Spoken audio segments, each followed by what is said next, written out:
Good evening, people. I hope I am audible for everyone. I hope it is time now, right? We still have 2 minutes left. Okay. So yeah, the last topic that we have done was women issues, and we were discussing patriarchy vis-a-vis work. That is the topic that we were discussing.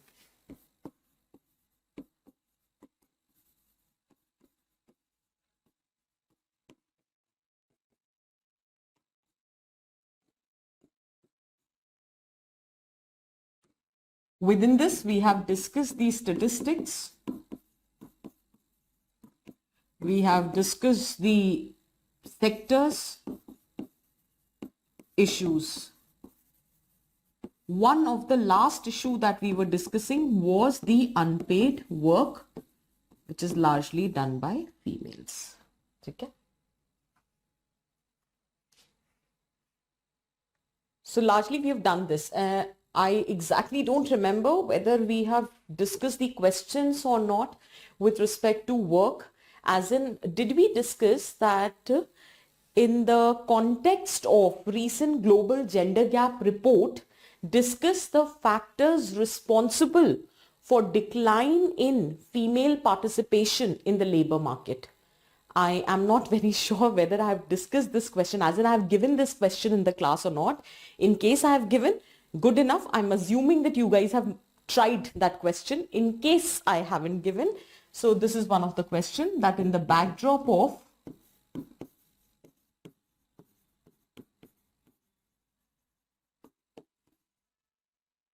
Global Gender Gap Report, recently published Global Gender Gap Report, discuss the factors responsible for decline in female labor force participation in India. It's a 10-marker question. In case I haven't given this question before, this is the question one can try to attempt. That in the backdrop of recent global gender gap report, discuss the factors responsible for decline in female labor force participation in India. Is that clear?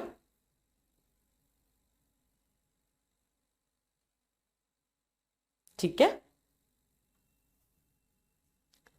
Now, the last topic that we were discussing was basically the unpaid work.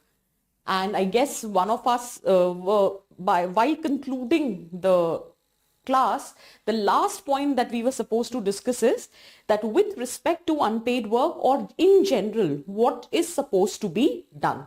So with respect to unpaid work, largely there are 2-3 reasons why women is overrepresented in unpaid work. That's more because she's not working in the official labor market. That can be one of the reasons. Second, there exists sexual division of labor, right, where it has already been stereotyped that the care work is largely the domain of the females in the family. Is that very clear? Okay. So there are certain factors because of which women is overrepresented. And then there also exists toxic masculinity, where men don't want to do the work which is traditionally considered as the domain of females. That is why the men themselves are not very enthusiastic about the paternity leave, because of the presence of toxic masculinity. Toxic masculinity is where men doesn't want to do the job which is traditionally considered as the domain of women.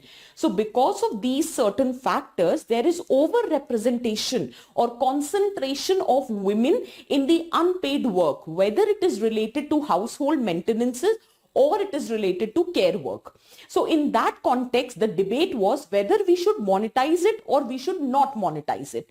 So with respect to monetization, there were certain challenges that we have already discussed. So then what is supposed to be done? So it was suggested that since women is largely concentrated in the care work. So obviously care work as in the child care facility and the care work for the elderly population. So in both the cases, the support for elderly care needs to be made. Similarly, investment has to be made so as to ensure qualitative child care facilities. तो ये दोनों तो उसके लिए हो गया. तीसरी चीज, that since men are not indulging themselves in the household chores, for example, on one hand you are providing the women maternity leave, but the concept of paternity leave is not there. So it is only women who is in the household to take care of the chores. So in that context, paid paternity leave concept needs to be introduced. Similarly, many a times women do not participate in the labor market because they don't have any incentive to work.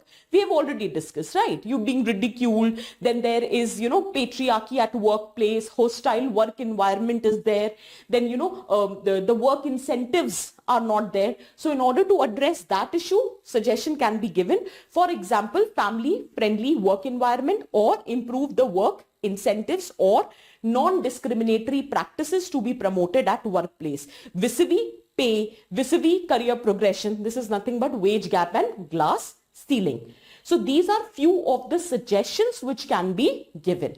Is that clear? By the time unpaid work, whether it is getting monetized or not, that's secondary. At least make sure that these issues are addressed, so that currently whatever burden the women is facing, she can be alleviated from that burden.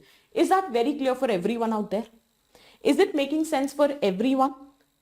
Can I proceed? The next topic that we have to discuss is basically the violence against women. Okay? That's the next topic that we have to talk about. Is it visible for everyone? Team, थोड़ा सा brightness adjust कर दीजिए ना कैमरे की.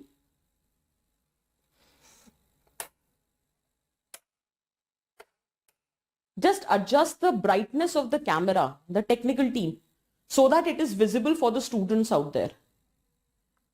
Okay, so violence against women. So what is the concept of violence against women? What is the extent of violence against women? How violence against women is extending from womb to tomb, right? So what is the concept of violence against women? So any act of gender-based violence which results into mental, physical, sexual harm is referred as violence against women. And this problem of violence against women is existing right before the birth of the girl child. For example, sex-selective abortion till the time of her old age, right? For example, abuse against widows, right? So the point which I'm trying to make here is the problem exists from womb to tomb. So whichever age group women belongs to, she is subjected to violence. Reason being, there exists a gender stereotype that women are passive, weak and dependent. Remember the first lecture on women, that there exists a stereotype that women is passive, dependent and weak, because of which the other party believes that it is easy to dominate women. It is easy to exercise your power on women, and that is why she is subjected to various form of violence. So what is violence against women?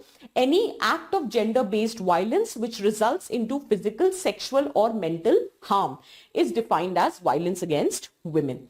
In fact, violence against women is the most crude manifestation of the patriarchal ideology. Is this clear? Now, if I talk about the statistics, see, no one is going to ask you the statistics, right? However, again, I will reiterate, this is not important from prelims point of view, but this is very important from your mains point of view, because then it gives you sufficient, fodder to substantiate your argument. For example, according to National Commission for Women, there has been 46% increase in the complaints of crime against women in the first 8 months of 2021. Is that clear? So basically, during this COVID pandemic, there has been a significant increase in violence against women. In fact, this has been termed as a shadow pandemic. It has been said that within this COVID pandemic, there is a shadow pandemic which is existing, and that is nothing but increased incidences of domestic violence against women. So that is with respect to domestic violence, the term shadow pandemic has been used. However, overall अगर हम बात करें तो in first 8 months of 2021, there has been 46% increase in the complaints of crime against women according to NCW. Highest recorded were with respect to right to life with dignity and domestic violence. Clear hai? There has been certain regional variations. UP has recorded maximum complaints followed by Delhi and Haryana. But more than that, I want to draw your attention to this fact that there have been, out of the total number of women who have been subjected to violence, 86% of the women did not seek any help. That means how many seeked help? Only 14%. So out of those 14% who have sought some sort of help, it was only 7% who could reach the appropriate authority. That is the plight or the irony in our society. We have so many laws. We have so many constitutional provisions, statutory convention, international conventions, schemes that have been launched so as to protect women against any kind of gender-based violence. Despite that, it is only 7% of the women who have the awareness and who have been able to access the appropriate authority. However, largely 86% of the women did not seek help. In fact, out of those 77% of the women did not even talk about that they have been subjected to any kind of violence to anyone. So can you see the fear? Can you see the stigma which is associated with violence against women, that women don't even talk about it? Is that very clear? Globally, 1/3 women have been subjected to some or the other form of violence. So whenever the question comes with respect to violence against women, this data can be used to substantiate your argument. 86% of the women did not seek help. 77% of the women, in fact, did not discuss it with anyone. Only 14% who sought help. Out of them also, only 7% could reach the appropriate authority. Is that very clear? Okay. Now my question, okay, in general, before we talk about the causes, let's discuss the provisions that are available to us. We have statutory laws, Domestic Violence Act, Dowry Prohibition Act, Criminal Law Amendment Act, Sexual Harassment Act. We have many acts in place, Immoral Trafficking Prohibition Act. So we have different acts in place to protect the women against any kind of violence. We have international conventions as well. For example, Universal Declaration of Human Rights. According to Article 5 of Universal Declaration of Human Rights, no one shall be subjected to inhuman treatment. Then we have Vienna Declaration, which says equal status for women. Then we have CEDAW, Convention for Elimination of All Kind of Discrimination Against Women. And we have been signatory to all these declarations and conventions. Then you have UN World Conferences which have happened in past. One interesting fact about these conferences, the first United Nations Conference on Women happened in 1975 in Mexico. It was followed by Copenhagen, Nairobi, and finally 1995 in Beijing, when plan of action was laid down so as to ensure gender equality and women empowerment. In fact, 2020 made 25 years of Beijing Platform for Action was celebrated. Is that clear? There was a consultation between Ministry of Women and Child Development, National Commission for Women and UN Women, which happened, which talked about that whatever progress has happened in past 5 years, whatever challenges that we have confronted, what more needs to be done so as to achieve the goal of women empowerment and gender equality by 2030. So that was discussed. See, I'm generally making a reference about it. Okay? Just to give you an idea, but anyhow, let me discuss. So there were basically 4 conferences, in which this first conference which happened in Mexico, there is a fact about it. In this, there was a report. They basically asked every nation to publish a report towards equality report. This was basically being asked in order to assess the status of women in your respective countries. For example, status of women with respect to education, with respect to employment, ठीक है, with respect to participation in decision making, autonomy in decision making, with respect to awareness and practicing of reproductive rights. So there was a report, towards equality report, which was to be published by every member country of United Nations. That was decided in United Nations World Conference on Women. This was the first conference on a global platform which recognized the need to assess and to address the issues of women in the world. In fact, 75 to 85 was declared as UN Decade of Women. Is that very clear? Now, when this Towards Equality report got published, for the very first time, India realized that the status of women in context of Indian society is very dilapidated. With respect to all these parameters, the performance of women in our context is very poor. So that is why there was a sea change in the approach towards women empowerment, which was witnessed in context of India. So this 1975 is a crucial year. Prior to this, the policy followed was women in development. Post 1975, it became women and development. This was the concept given by Ronak Jahan. So prior to 1975, it was women in development, and post 1975, it was women and development. Here, women was treated as a passive recipient of the welfare policies of the government. So women were treated as a group of people for whom the government is preparing the policy, and they are mere passive recipient, beneficiary of those policies, right? That is women in development.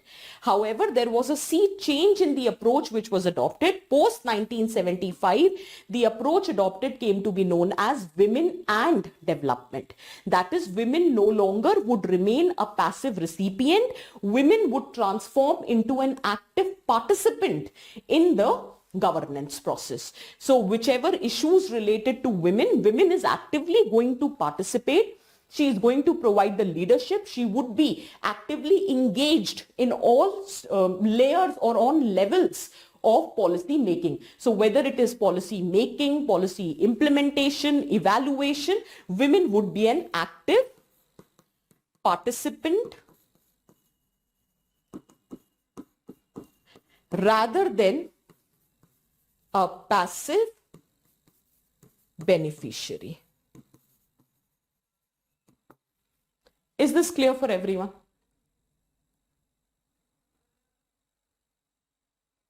So Ronak Jahan gave the concept that how we transformed from women in development to women and development. I'm generally giving you fodder that can be used wherever possible. So that is the thing about 1975 United Nations Conference in Mexico. Similarly, 1995 Beijing was equally important, because in that there were 12 areas of concern which were highlighted. You don't have to learn all 12 areas. I'm generally saying there are different areas of concern. For example, with respect women and poverty, women and health, women and education, women and decision making, women and human rights, girl child rights, women and environment. So all those concerns were highlighted. So this Beijing Platform for Action for Women Empowerment had completed 25 years in 2020, and there was a consultation which happened between Ministry of Women and Child Development, National Commission of Women, and UN Women to prepare further strategies so as to achieve the goal of gender equality and women empowerment by 2030. Is this clear for everyone? This is just for your reference. Okay? There's nothing to dictate here. I'm just discussing that how these references can be made so that you can remember. Then International Center for Research for Women had conducted various TV programs, for example, BOL, to create awareness among women about their rights, entitlements, about the discrimination that they have been subjected. Various initiatives are taken, for example, in context of Gujarat, concept of Nari Adalat, then in UP, Sahara Sangh, then West Bengal, Salishi, that is a traditional arbitration system. So these are nothing but the examples which can be given that so many efforts have been made in past and even in present to address the crisis of the crisis which are being faced by women. Similarly, there have been various schemes so as to address the problem of violence against women, whether it is Beti Bachao, Beti Padhao, Swadhar Greh, Ujjwala scheme, or Ujjwala not that your cylinder wala scheme. There is another Ujjwala scheme that is with respect to the trafficking, right? So identification of the women who have been trafficked, prevention of trafficking, rescuing them, then rehabilitating them, repatriating them if they belong to some other country. So there is another scheme for that. Then Mahila Police Volunteer, She Box, fast track courts. There have been various initiatives which have been taken. Then dedicatedly, you also have an agency which oversees whether all those safeguards which have been provided to women, all the rights of the women which have been guaranteed to them are being respected or not. That is National Commission for Women. Is that very clear? Okay. Now my question arises is, what are the causes for violence against women? Very quickly. Give me your answers.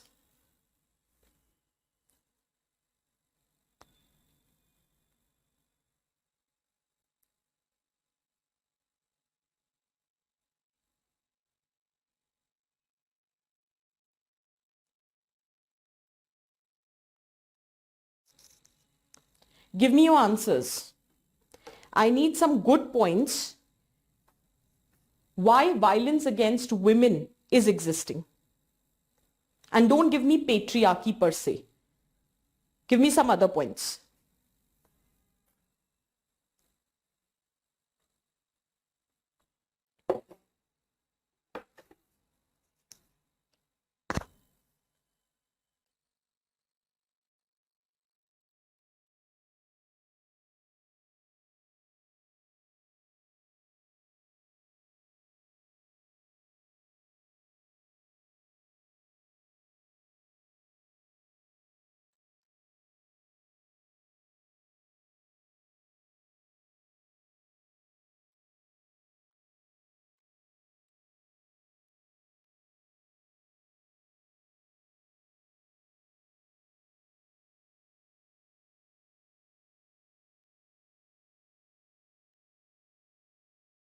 Anything else? Any other point that you want to add?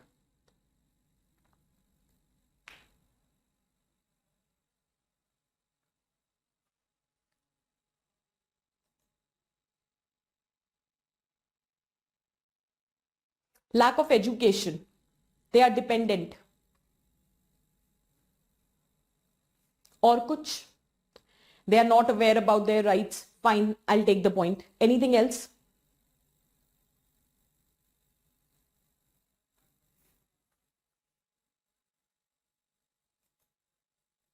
Not aware about their rights. Stereotyping. Employment नहीं है, independence नहीं है, economic dependence है, unemployment है. Fine.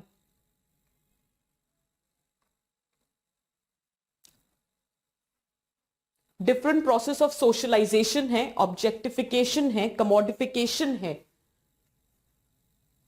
Anything else?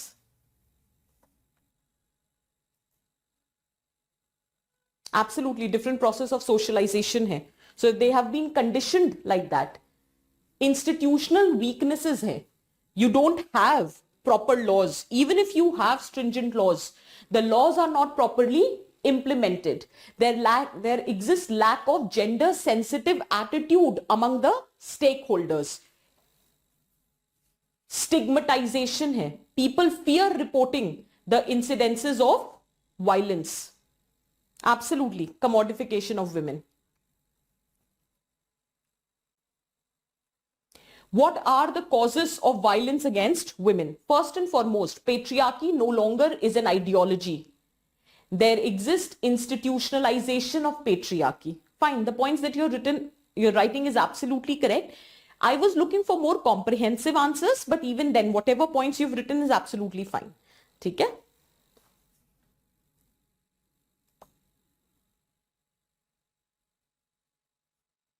Absolutely, absolutely. That is because, Ashish, their socialization, stigmatization, fear always exists. Pressure from family. So yeah, look at the points. First and foremost, patriarchy no longer is an ideology, just an ideology in India. There has been institutionalization of patriarchy. What you mean by institutionalization basically is that every institution in India is driven by patriarchal mindset.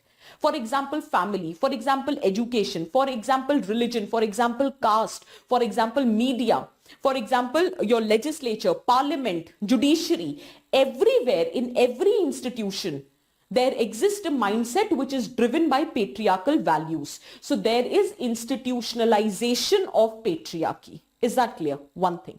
Second thing is the process of socialization has been very different for boys and girls. I've already told you, because there exist certain gender stereotypes, and gender stereotype has a manifestation at cultural level. Remember, individual level, cultural level, structural level. So cultural level ka manifestation yahi hai that there are different process of socialization. Different value set exist for boys and girls. So that is nothing but different process of socialization. Third thing is objectification and commodification of women by different agencies. To be very precise, by media, to be very specific. You are treating women as an object of sexual desire, and then she is being traded in the market as a commodity. So there is objectification and commodification. Then there exists a gender stereotype which says women is weak, passive and dependent. Then traditional and cultural practices also results into increased violence against women. For example, practice of child marriage. For example, practice of honor killing. For example, female genital mutilation, khatna. Okay. So basically, all these traditional and cultural practices have also aggravated or perpetuated the incidences of violence against women. Is that very clear for everyone?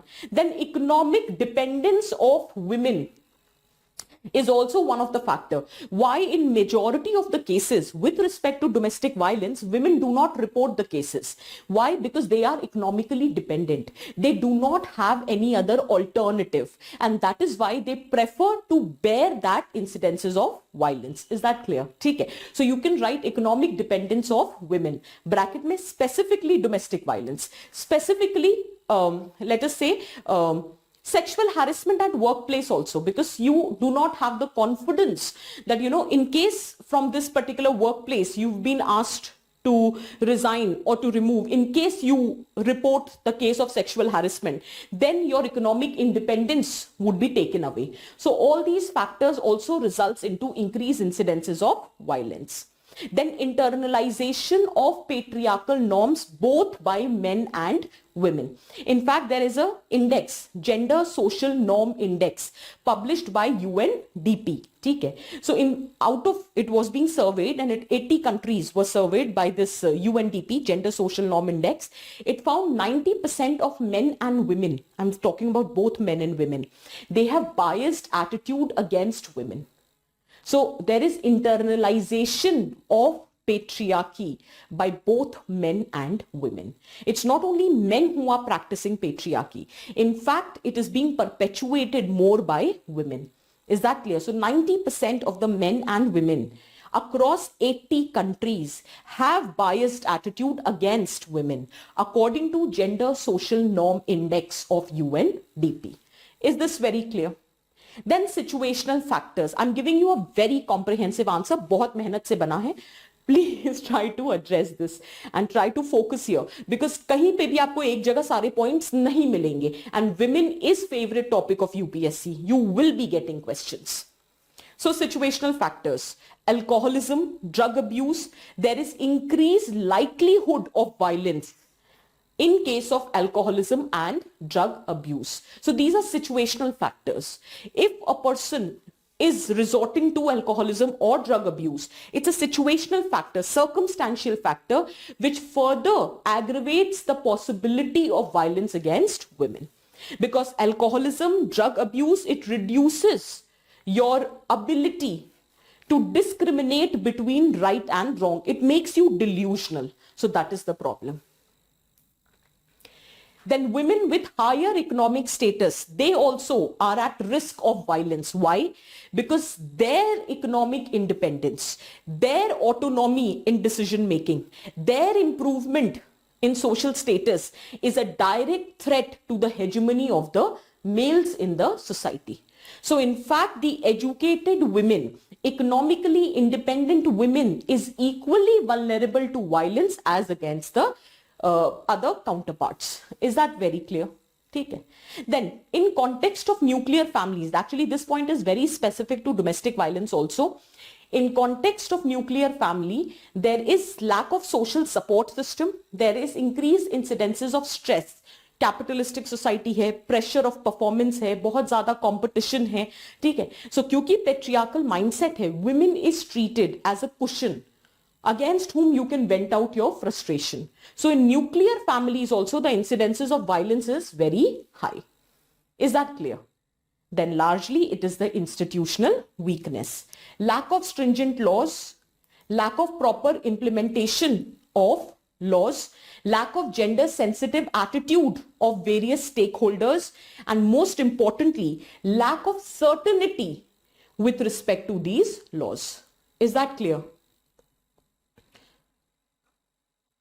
Is this clear for everyone? Yes, Anushka, obviously now you know we have added that. Okay, modern style of living and rapid technological advances can also be blamed. हाँ, कह सकते, absolutely. More and more commodification and objectification due to social media. बिल्कुल, बिल्कुल कर सकते हो. Is that clear? Now, there have been so many initiatives which have been taken to address the violence against women issues. ठीक है? But despite that, violence against women is still existing. What can be the factors? Write down a UPSC question before we proceed. Write down a UPSC question.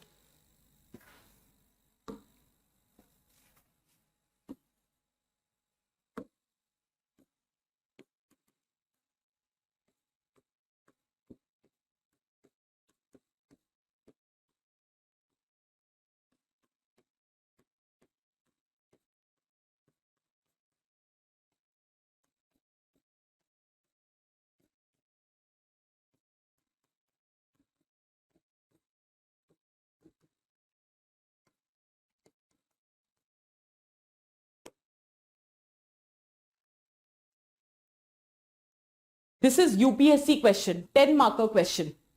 Despite legal provisions, violence against women is on the rise in India. Discuss.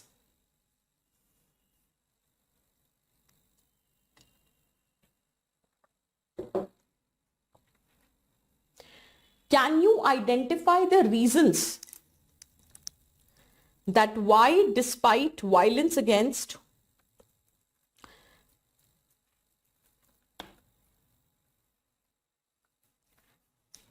there are legal provisions for the safety of women, but despite those legal provisions, it is still high.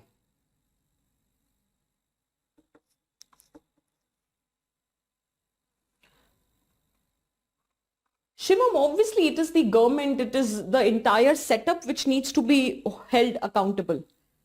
Whether it is judiciary कहती है कि pendency of cases इसलिए ज्यादा है क्योंकि हमारे पास judges नहीं हैं, हमारे पास वर्कफोर्स नहीं है, इसीलिए हमने फास्ट ट्रैक कोर्ट एस्टैब्लिश करे थे कि जितने भी पॉक्सो रिलेटेड पेंडिंग केसेस हैं या रेप रिलेटेड पेंडिंग केसेस हैं, अभी 2 साल पहले ministry of law and justice has establish more than 1000 fast track courts on in specifically in those areas where there is very high pendency of cases with respect to POXO and rape. But the point here is obviously we have lack of infrastructure. That is one of the major problem. And secondly, we have lack of will to improve the status of women. And that will is missing to improve the status of women or to protect them or to ensure judicial implementation of these provisions. Why? Because when women themselves are not raising voice for their rights. So that is the problem here. Is that very clear?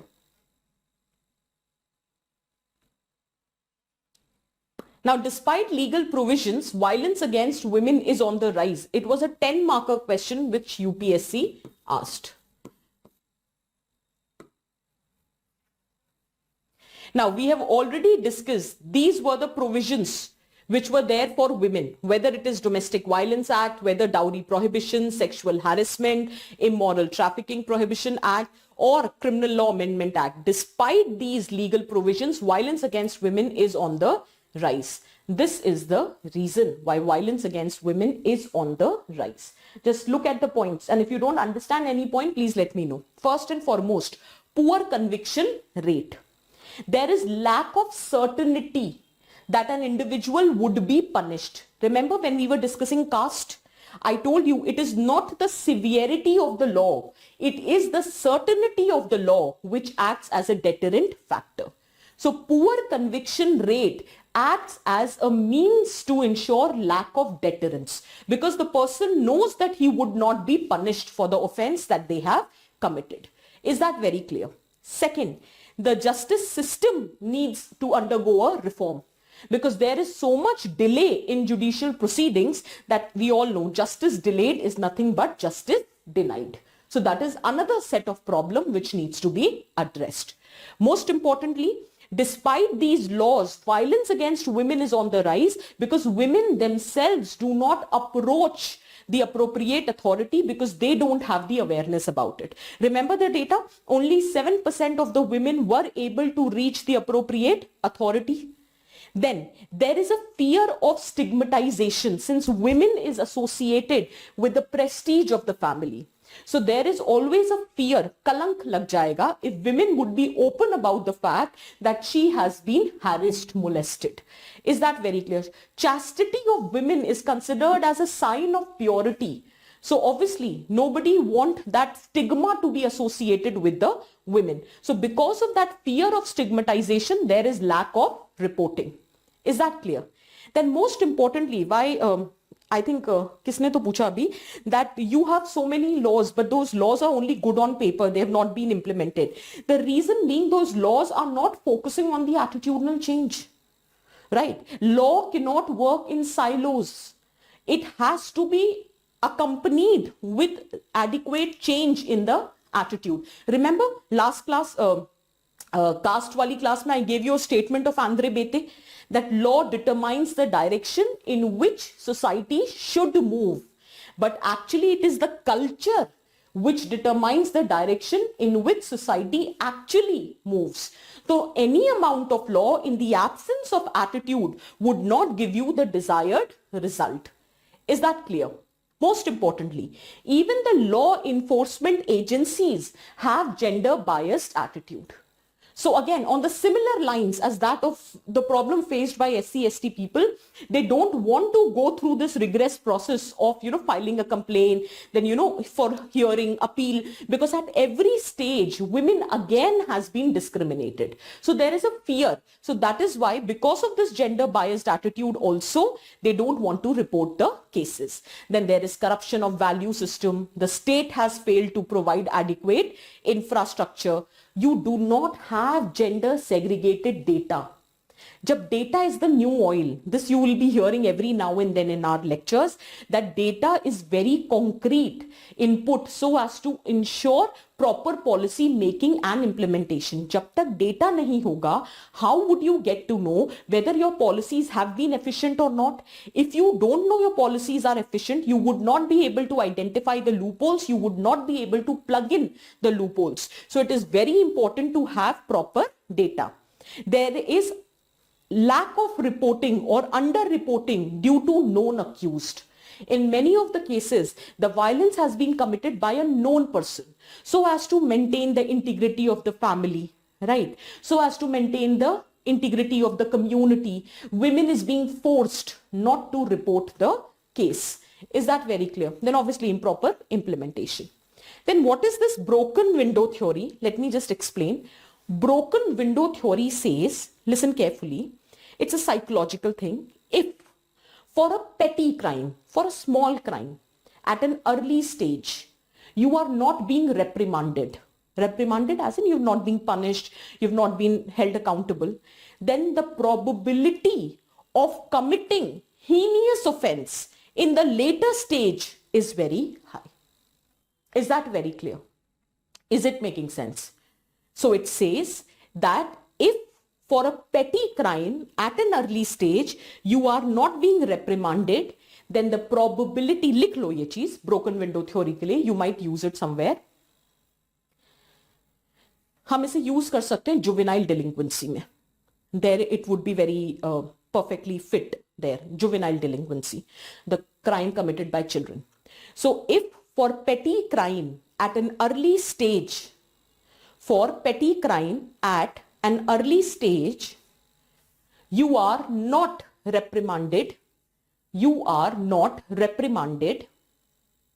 then the probability of committing heinous offense at the later stage is very high. Then the probability of committing heinous offense at a later stage is very high. Is this very clear for everyone?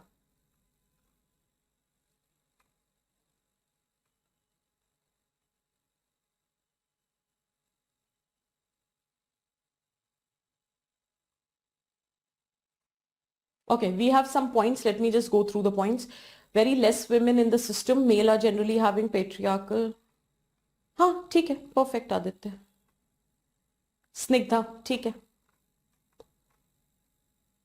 Sameen, executive authorities are corrupt. ठीक है. अबू, हाँ कह सकते हैं Abu. That's more, the cases can be also high because of more reporting. That is one of the factor. Yeah. It can be because of more reporting. And second thing is that education has nothing to do with patriarchy. Even though southern states are educated states, but the instances of patriarchy is very high in southern states. That is the problem which lies in the attitude. So एक जो perception था ना कि education दे देंगे, ठीक है, या employment दे देंगे women को. So overall, you know, women empowerment की schemes launch कर देंगे, बेटी बचाओ बेटी पढ़ाओ, one stop center, ये सब कर देंगे. So women empowerment will usher. ऐसा कुछ नहीं होगा. Till the time the attitude remains patriarchal, you would not be able to bring about requisite changes. Is this very clear? So just by ensuring education, heinous मतलब grave crime. Okay, basically तीन तरह के crimes होते हैं: petty crime, serious crime, heinous crime. So if I go by IPC, that, you know, how do you define? Petty crime is any crime for which, according to Indian Penal Code, the punishment is less than 3 years. Serious crime is a crime for which punishment lies between 3 to 7 years. Heinous crime is a crime in which the punishment according to Indian Penal Code is more than 7 years. So heinous crimes like rape, murder, that is heinous crime. Is this clear? Aditya, now did you get the point? Heinous or serious mein bhi farak hai. So there are 3 set of crimes: petty crime, serious crime, heinous crime. ठीक है? Is this clear for everyone? समझ आ रहा है ना topic हम क्या discuss कर रहे हैं? Now, will you be able to answer this question? Will you be able to answer this question that despite legal provisions, violence against women is on the rise?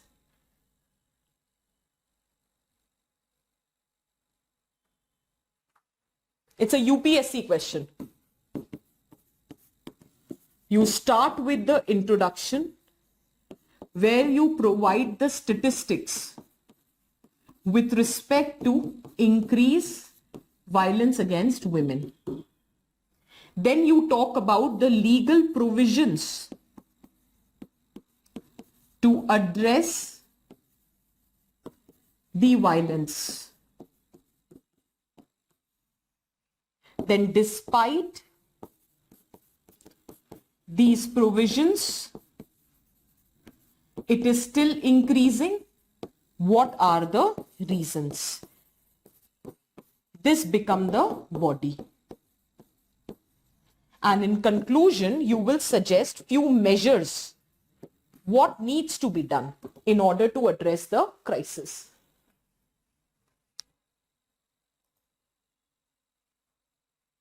Is that clear? Is that clear?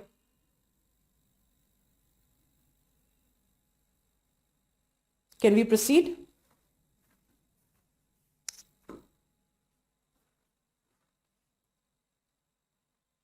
Now, implication of violence against women. This is one thing which I added because I thought that you might get a question. Then why it has become so important to address the problem of violence against women? So what are the implications of violence against women? Is that clear? Again, you have a choice. You can write the implication at individual level, at family, societal level, national level, international level. International as in the status of nation at the global level. That's your choice. You could have done it that ways also. Okay? However, it can be done like this also. Health implication, economic implication, developmental implication, rights implication. So with respect to or in context of health, in context of economic aspect, developmental aspect, right aspect, how it can be answered. Is this clear? Now, with respect to health, violence against women is characterized as a preventable cause of morbidity and mortality in women. Morbidity matlab disease, mortality matlab death. It's a preventable thing. Agar violence against women nahi hoga, you can prevent morbidity and mortality in women. So that is health aspect. It negatively impacts the mental, physical, reproductive health of women. That is health implication with respect to violence against women. Is that clear? Second is the economic aspect. Economic aspect, while you are discussing, you can divide it in two parts, the direct cost and indirect cost. Direct cost, obviously, violence against women, loss of income, loss of productivity, loss of health. Maybe let us say sexual harassment happening against women at workplace and she has withdrawn herself from the labor market. There is loss of income. Okay. Maybe she is subjected to violence at workplace or at public place or at home. So it negatively impacts her productivity because she is continuously under physical, mental, emotional stress. So it is impacting her productivity, which anyway will have economic ramification. And thirdly, since it's a cause of morbidity and mortality, it will have a health cost associated to it. So that is direct economic disadvantage of violence against women. However, there is indirect cost also which is associated. For example, the cost which is being borne by the child. Intergenerational cost which is associated. If continuously you are a witness to the fact that your mother or any of your female family member is subjected to violence, it has a negative impact on your psyche. Similarly, it might increase the incidences of female and child mortality. It will have intergenerational, social and psychological cost. So there are both direct as well as indirect cost associated. First point. बच्चे Abu preventable cause है. Preventable cause as in the women, okay, let me put it this way. Women, let us say, is dying a natural death. Okay? However, women died because a violence was committed against her, right? And that violence could have been prevented. Do you realize if your women dies, you are losing out on a potential human capital? which not only is negatively impacting that individual, obviously that person has died, it will have a ramification for her family. It might have ramification for her loved ones. It will also have a serious ramification for the nation, because one potential human capital who could have generated economic prosperity for the nation has been lost. So I will try to prevent the cause of unnatural mortality. If she has died a natural death, okay, that is bound to happen. Everybody who is born will die some or the other day. But if she died because of violence was committed against her, she was being raped and murdered. Let me put it this way, or a domestic violence was being committed against her because of which she died. So that violence was a preventable cause. It could have been prevented, but we did nothing to prevent her. So obviously it resulted into mortality in women. Similarly, morbidity, disease, mental disease. The women can be subjected to depression, anxiety, fear, or some other disease which has been inflicted on her. Why? Because a violence was being committed against her. Did you get the point? For example, violence in girl child, unko deliberately that hormonal injections, the chemical injections are being given so that they attain sexual maturity at an early stage. What if it results into some disease? Right? So that disease could have been prevented if you would have prevented the violence against women. यही पहला point था ना? हाँ. Abu, did you understand now?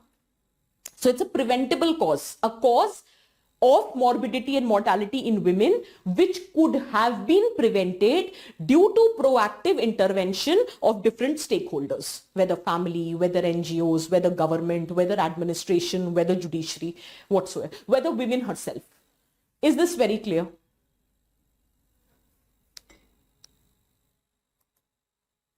ठीक है? Intergenerational, Ashish, okay. A mother, let me put it this way.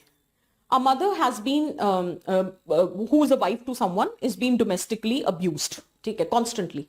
So she is under that depression, she is suffering from anxiety, would that not have impact on the education of child? Would that not have impact on the psyche of the child? Right? So it is not only impacting your social development, your psychological development, it has intergenerational impact. मतलब दूसरी generation पर भी negative impact आ रहा है. What if your girl child doesn't want to marry ever? Because she believes that if you get married, this is how you've been subjected to. है ना, intergenerational impact. What if your boy child learns to commit violence because of this impact? Because that is how he has been socialized. He has seen his grandfather beating grandmother, father beating mother. So this is how he has been brought up. So he is also very aggressive and dominant. There can be a counter impact also, but I'm just giving a point to justify this. It can have an intergenerational impact. Is that very clear? Social and psychological cost is associated to it.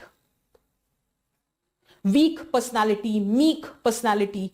किस तरह का socialization family में होता है, that largely shapes the personality of the children. I have seen lot of children, I've seen lot of my friends who had social fear.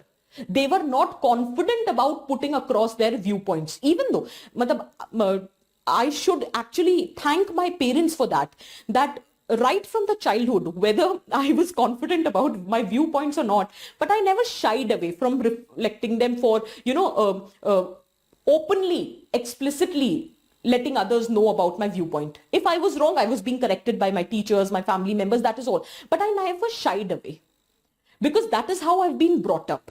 In my family, thankfully, both the male and the female child are equally treated, barring few incidences where my mother practiced patriarchy. But having said that, we have been equally treated. I have to be thankful to my family members because of this kind of socialization, and rest socialization has been provided by Delhi University. I mean, the kind of college I went to, I kind of जो थोड़ी बहुत कमी रह गई थी, जो family में थोड़ा बहुत पेट्रियार्की तो देखो है ही, अब उसको मैं डिनाई नहीं करूंगी, and I've been constantly giving you examples also, but that was compensated by my educational institute. and जो एक और थोड़ा nuanced expression आ गया, वो आ गया यूपीएससी की तैयारी से. But there are a lot of people who have been subjected to such kind of treatment within their family, that overall their personality becomes underconfident. They become meek. They become indifferent. ठीक है ना? They do not develop that compassion and empathy. So it has a cost associated to it, intergenerational cost. Did you understand? Then developmental issue. Obviously, women's participation in development and policy making is also obstructed because it obstructs their ability to act and move freely.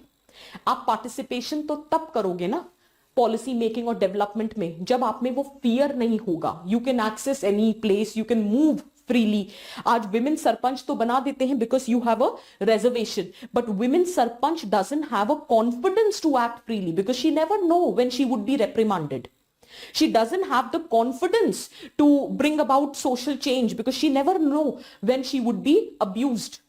So your participation in development and policy making, your autonomy with respect to decision making gets obstructed because your obstruction exists with respect to your movement and act. You are not allowed to act or move freely. Is that very clear? Ashish, give me 5 minutes. I'll discuss everything, bachche. Give me 5 minutes. Right issue, obviously, it hinders with realization of fundamental rights, different fundamental rights. Violation of human rights hai. It negatively impacts your female labor force participation. It perpetuates gender inequality. Violence against women is not only detrimental to women, it is detrimental to the nation also. Estimated cost of violence against women is up to 3.7% of the GDP. It also acts as a hurdle for achievement of sustainable development goal number 1, that is poverty, goal number 3, that is health, goal number 4, that is education, and goal number 5, that is gender equality. So implication of violence against women can be discussed in whichever way that is suitable for you, but do prepare. It's a very important topic. Is that very clear? What needs to be done? Team अगर थोड़ी सी brightness बढ़ा दो. I am so sorry, मैं आपको बार बार परेशान कर रही हूं, बट इज इट विजिबल? सबको दिख रहा है ना जो भी है स्क्रीन पे? So if you can look at it, I have tried to divide it as short-term way forward and long-term way forward. ठीक है, उसका रीजन है, whenever we are writing way forwards, I always believe that थोड़ा सा streamline कर देना चाहिए. तो either way forward can be written as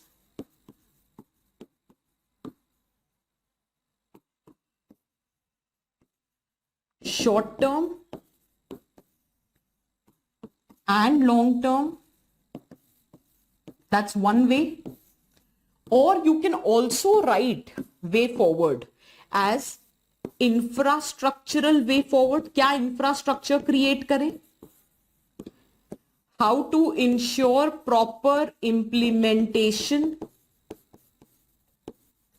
And finally, what steps should be taken to change the attitude?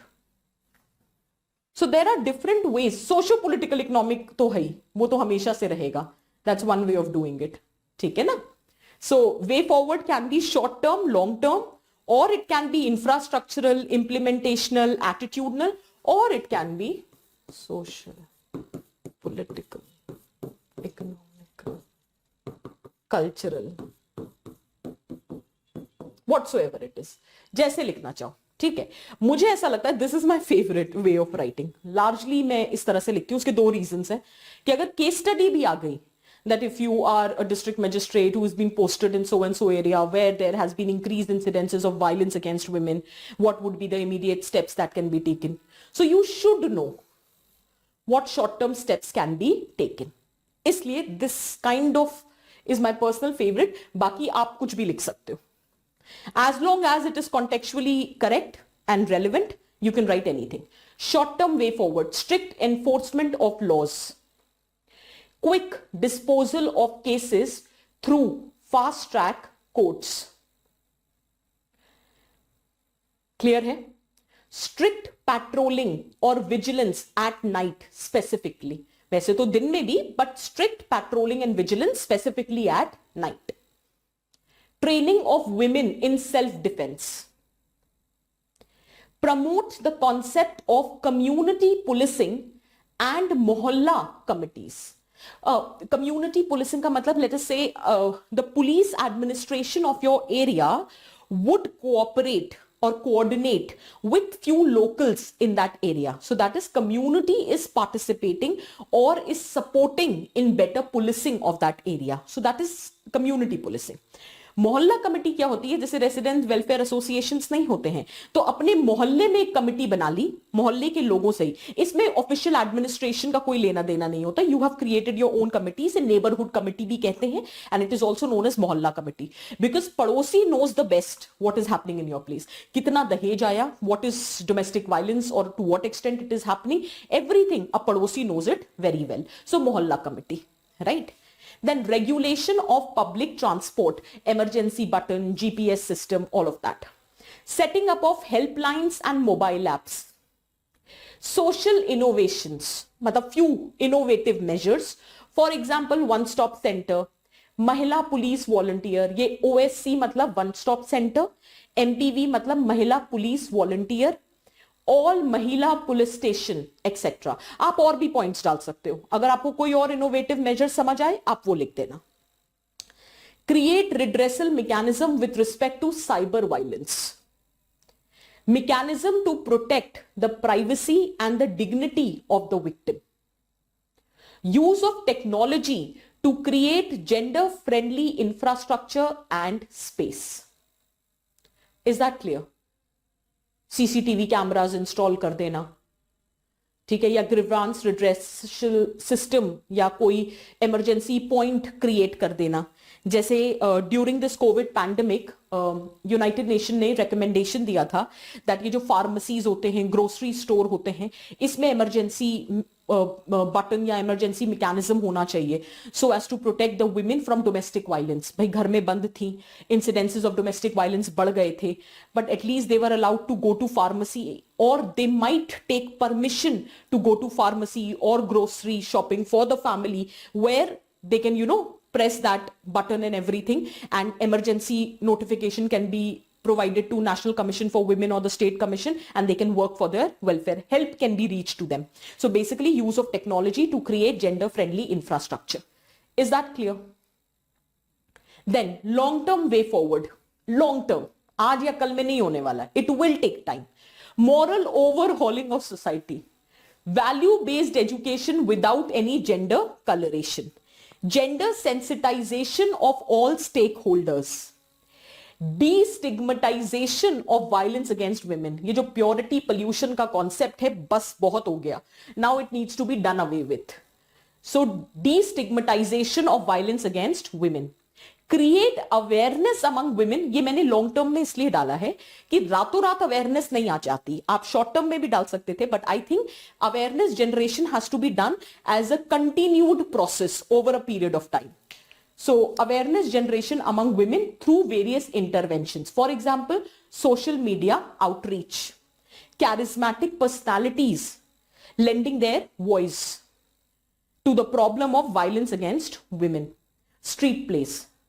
I think शायद मैंने आपको बताया भी है स्ट्रीट प्ले, कि स्ट्रीट प्ले में बहुत पावर होती है to bring about change. अब मुझे नहीं पता मैंने आपकी क्लास में डिस्कस किया कि नहीं, but there was a time when in 1970s and 80s नुक्कड़ नाटक, street play has immense power to bring about political change, complete overhauling of political system.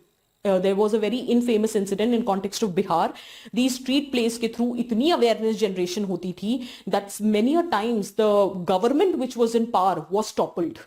So there was one such incident when the father of Indian street play, he's known as Safdar Hashmi, was performing a play. The name of the play was Halla Bol. There was a movie also by the same name. So when he was performing the play, he was being assassinated because that was the power of street play at that point of time. आज क्योंकि इतना western हो गया है, सब कुछ हो गया, everybody prefer theatre but stage theatre. आज नुक्कड़ नाटक की वैल्यू खत्म हो गई है या कम हो गई है to be very precise.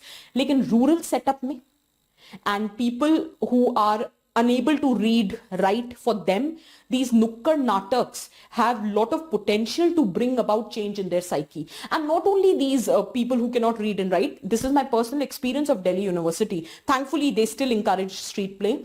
I have seen that ये जो एक demonstration होता है ना, through play, through storyline, on social issues, it has a very long-lasting impact on your psyche. I told you, I don't know, अभी शायद मैंने women की class में आपको बताया था, there was a play which was done by Gargi College, and I think I have told you this, on a male issue, that I was from LSR, and that time when I directed the play, my play was called Daman. That was basically from the point of view of women. This ye jo entire violence against women and from womb to tomb. This is what I catered in 2006 when in my college, I prepared the play. But I was so inspired by Gargi College play because for the very first time, the girls' college, to be very precise, how it is stereotyped, the girls' college has raised the issue of men. Remember, and that play had an impact on my psyche, and such a long lasting impact. For very first time, I started looking at men and I started observing the plight of men. It did have an impact on my psyche. This is what I'm trying to say. Street plays have lot of potential to bring about significant change because often street plays are made on social issues. But अब इसको थोड़ा encourage करने की जरूरत है. Next, engage with men and boys as change agent. He for she campaign. In fact UP के context में एक अच्छा इनिशिएटिव आया था, बेल बजाओ. मतलब जिसमें मेन एंड बॉयज को बोला गया था, if you heard any incidents of domestic violence, keep pressing the bell so as to tell the person who's committing violence that listen, there is a witness to your act. So the men and boys have to take initiative to bring change in the status of women in the society. He for she campaign. Boys raising voice for girls. Need for convergence approach. मतलब ये नहीं होता कि violence against women एक issue है, इसको address कर दो. नहीं, प्रॉपर इंफ्रास्ट्रक्चर चाहिए, प्रॉपर पॉलिसीज चाहिए, प्रॉपर इंप्लीमेंटेशन चाहिए, फंडिंग फाइनेंस चाहिए, पॉलिटिकल विल चाहिए, ट्रेन्ड पर्सोनल्स चाहिए, अवेयरनेस जनरेशन चाहिए, एटीट्यूडनल चेंज चाहिए. There has to be a convergence approach which is the need of the hour. Is this clear for everyone? Is it making sense? Clear है? अब एक minute रुकना. Ashish, I just answer your domestic violence. हम अभी discuss करने वाले हैं, but before that, कहां पर है यार, मुझे याद नहीं आ रहा.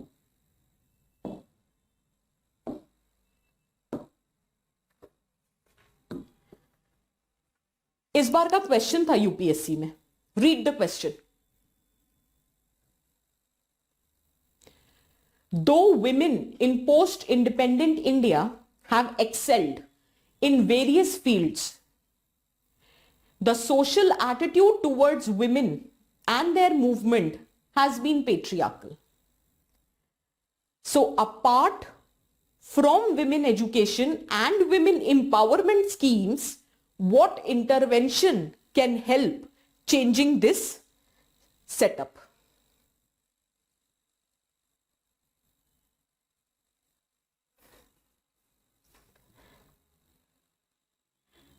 श्रीचरण, हाँ, कह नहीं सकते हैं.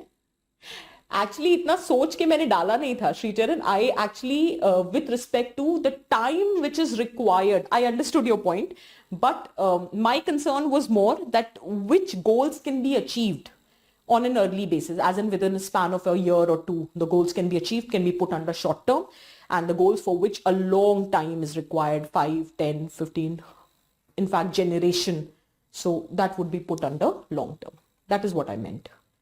Take care. Just read the question, don't try to read the answer, just read the question. This is this year's question.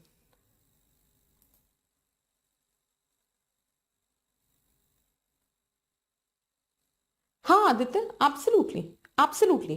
Socialization.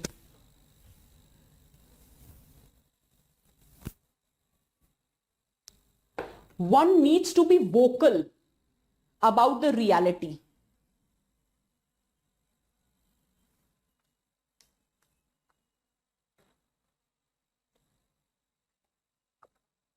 Just read the question, answer तो मैं अब डिस्कस कर ही लूंगी, बट मुझे सिर्फ क्वेश्चन पढ़ के बताओ कि समझ आ रहा है what is the question trying to say. This is this year's question.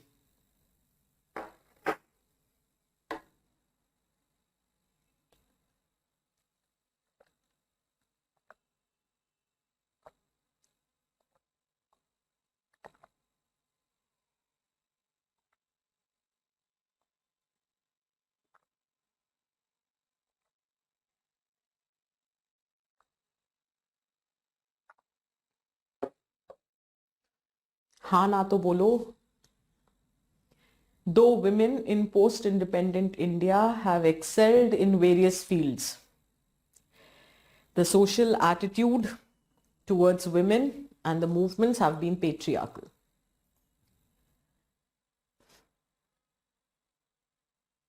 Absolutely, absolutely, Aditya, absolutely. Yes, that's what I'm saying. We treat that we are doing something which was not required. It is their right. You are not doing, or you're not obliging them. It is their right and they deserve it. Question समझ आ रहा है? हाँ Sameem, good. First part नहीं समझ आ रहा. किसने पूछा ये? रवि. रवि बच्चे, इट इज सेइंग कि पोस्ट इंडिपेंडेंट इंडिया में ऐसा तो नहीं है कि विमेन एक्सेल नहीं कर रही है. You have Chhavi Rajawat, you have Kiran Mazumdar Shaw, so Falguni Nayar, you have so many people, Indira Nooyi. ठीक है. So there are lot of women sports person, Saina Nehwal, Sania Mirza. तो ऐसा तो नहीं है women cricketers that वो excel नहीं कर रहे हैं. So whether it is field of corporate, whether it is political field, whether it is decentralization, democratic decentralization at the lowest level, that is panchayati raj. ठीक है. So या economic field या फिर sports field, everywhere women are doing well. So ऐसा नहीं है that women are not doing well. But despite that, still this is the attitude of patriarchy which is very prevalent in our society. Is that clear? So now the question which the government asked you, that हम हमेशा कहते थे as a way forward, educate women or implement women empowerment schemes. So now government is asking you, UPSC is asking you, भैया education of women empowerment schemes छोड़कर बताओ what is supposed to be done in order to address this problem of patriarchal attitude. Because every time the solution to address the challenge of patriarchy is education, value-based education. Right? So this is what we talk about, कि educate करो, women empowerment schemes लेकर आओ. So whether it is maternity benefit scheme or Indira Gandhi Matritva Yojana, so whether Ujjwala scheme. So apart from women empowerment schemes, what more needs to be done? और यहाँ पे उज्ज्वला वाला वो cylinder, gas cylinder वाली scheme की बात कर रही थी मैं. So apart from that, what more needs to be done? Is that clear? Ma'am, how you get a lot of patience to write the notes neatly? But start कैसे करें नहीं आया. अंजू, start मैं भी बता देती हूँ कैसे करेंगे. बिल्कुल बिल्कुल Sameem. Yes. How do I get the patience? What Nala generally saying, if you really meant to ask this question, I am still a very old school of thought. Right? So for me that cut copy paste वाला PPT वो तभी work करता है if I get access to some content which is self-explanatory or which is comprehensive and I have nothing more to add to it. Only then I prefer that PPT. Secondly, I still have that old school of thought where I prefer writing it with hand. So the reason is it helps improving your speed, it helps improving your spellings, it helps improving your handwriting. So you might be thinking कि अब क्या जरूरत है ये करने की, but somehow I am conscious about these things, right? So that old school of thought is still working, that everybody do ask that type करके कर सकते हो, जल्दी हो जाएगा, but मेरे को जमता नहीं है. तो ये चीज है, इसलिए बस. तो पेशेंस इसलिए है क्योंकि मुझे पसंद है. I am doing something which is according to my will. Nobody is forcing me to do that. Aksar people lose out on their patience when they are forced to do something. That is why I often ask my students that enjoy your preparation. The more you start enjoying your preparation, not worrying about the result, the more patience you will acquire. This is what I believe. तो अगर आप मन का काम करोगे ना तो आप ऑटोमेटिकली पेशेंस आ जाएगा अपने आप में. ठीक है.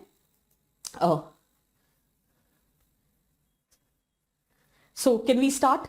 अंजू ने पूछा था. हाँ, तो Anju, this is for you. This is how you can start, बच्चे. Introduction. We'll establish a paradox that the status of women in the post-independence India has changed significantly. ये तो हम मानते हैं. So, because of socio-economic political scenario, there has been a change in the status of women. And what has been the status of women, that you can see from the progress that the women has made in various fields.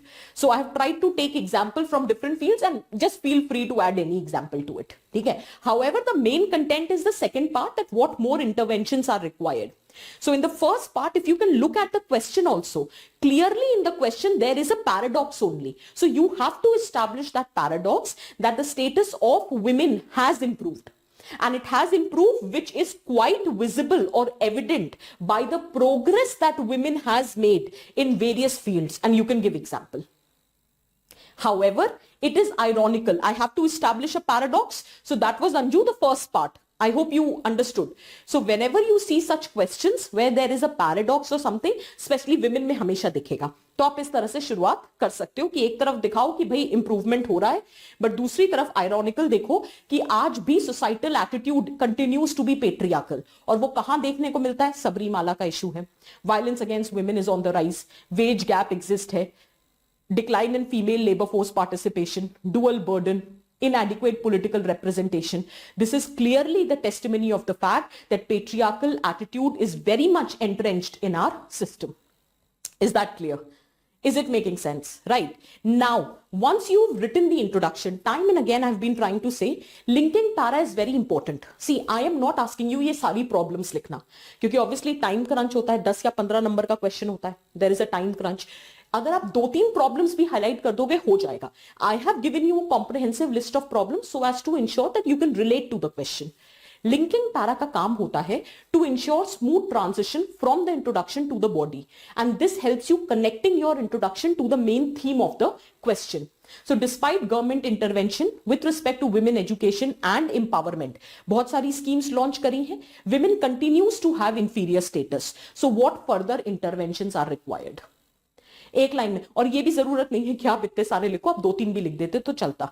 Beti Bachao Beti Padhao, ICDS integrated child development scheme, then maternity benefit act, Swadhar Greh, ये सब है. Despite that women has inferior status, what more interventions are required. अब आप body लिख दो. Is this very clear?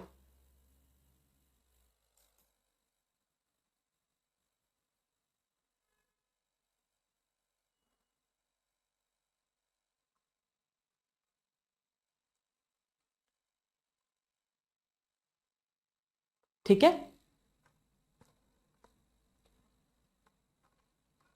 So women safety infrastructure create करो to ensure women safety. Socialization करो with respect to gender neutral values. So चाहे family level हो, school level हो, attitude change is the need of the hour. The responsible role of cinema can play a very significant role. For example, Secret Superstar movie like Dangal, it had a very good impact on the psyche of the people. So cinema can also play a very significant role in changing the attitude with respect to women. और ये मैंने detail में लिखा है, आप एक एक line में लिख सकते हो. This is more for your explanation. ठीक है. Then women friendly workplaces and inclusive attitude. For example, safe environment, creche facility, address the issues of glass ceiling, balancing maternity leave with paternity leave. तो सिर्फ schemes की जरूरत नहीं है, infrastructure को inclusive करो, जेंडर फ्रेंडली करो. थप्पड़ एब्सोल्युटली. या सो सिनेमा के रोल को, या फिर socialization with respect to gender neutral values, whether at the level of family और at the level of school. Infrastructure to ensure safety of women. Then addressing the issue of unpaid work. Then administrative reforms, gender sensitization introduce karo in the training modules of police personnel and government officials. Is that clear?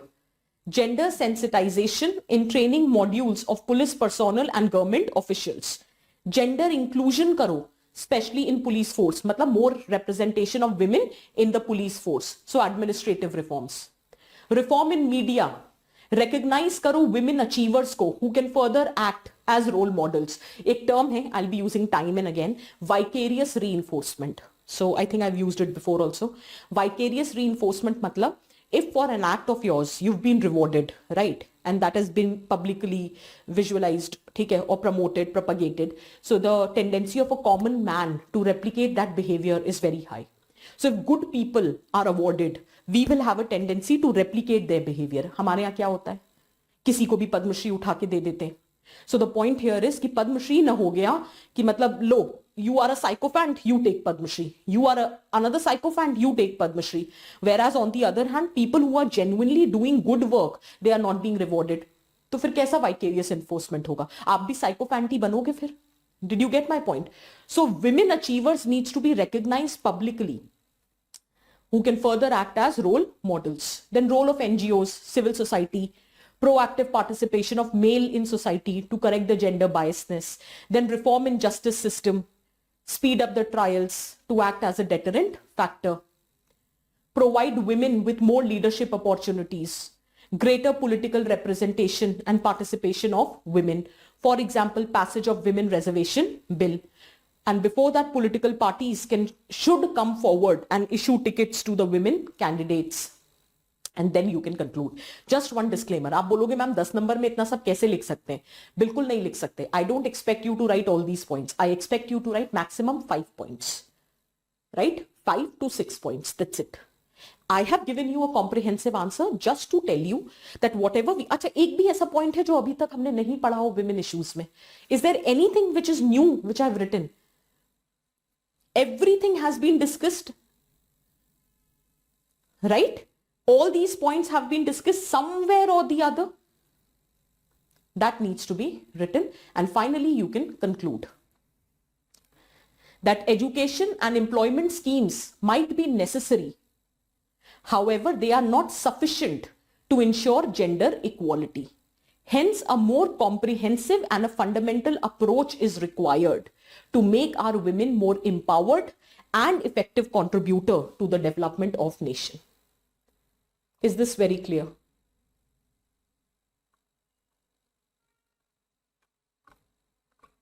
Clear here? Is this making sense for everyone? Can we proceed now? Did you understand how the answers have to be written? So this is one UPSC question of this year that we have discussed. Is this clear? So this is what I meant कि हम more or less discuss करेंगे. Ma'am, we will also discuss about the age marriage bill. Anju, December के current affairs में है. So surrogacy, this marriageable age, everything would be discussed in December current affairs. ठीक है? नहीं तो team ना मेरे को सुना देगी फिर, कहेगी मैम आपका सिलेबस कभी टाइम पे नहीं खत्म होता है फिर.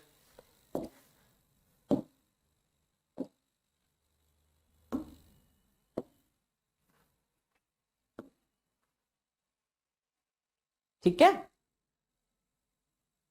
एक चीज थी जेंडर वायलेंस एंड कोविड-19. उसका एक रीजन था दैट जस्ट कि whenever since COVID has been there, so I thought that every topic you should prepare slightly in connection with COVID.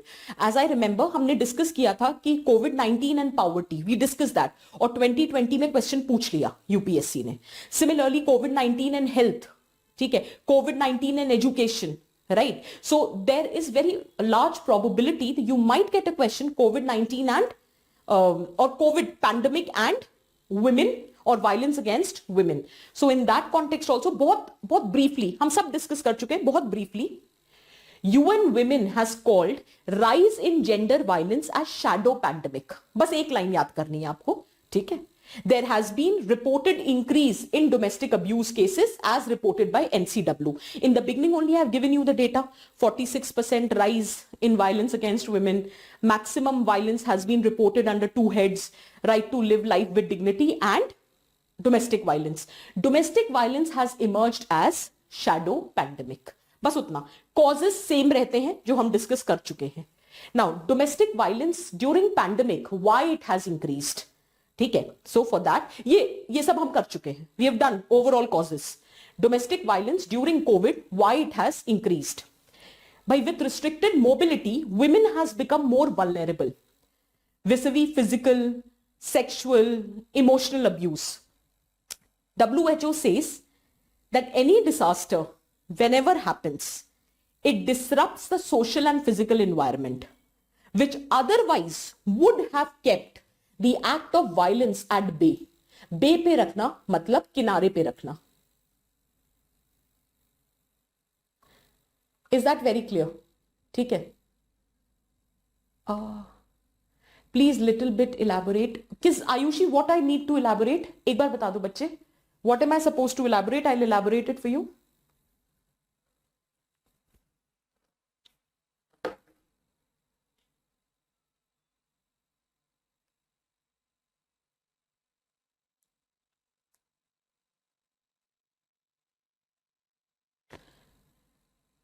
एक बार ये पॉइंट्स पढ़ो तो ना.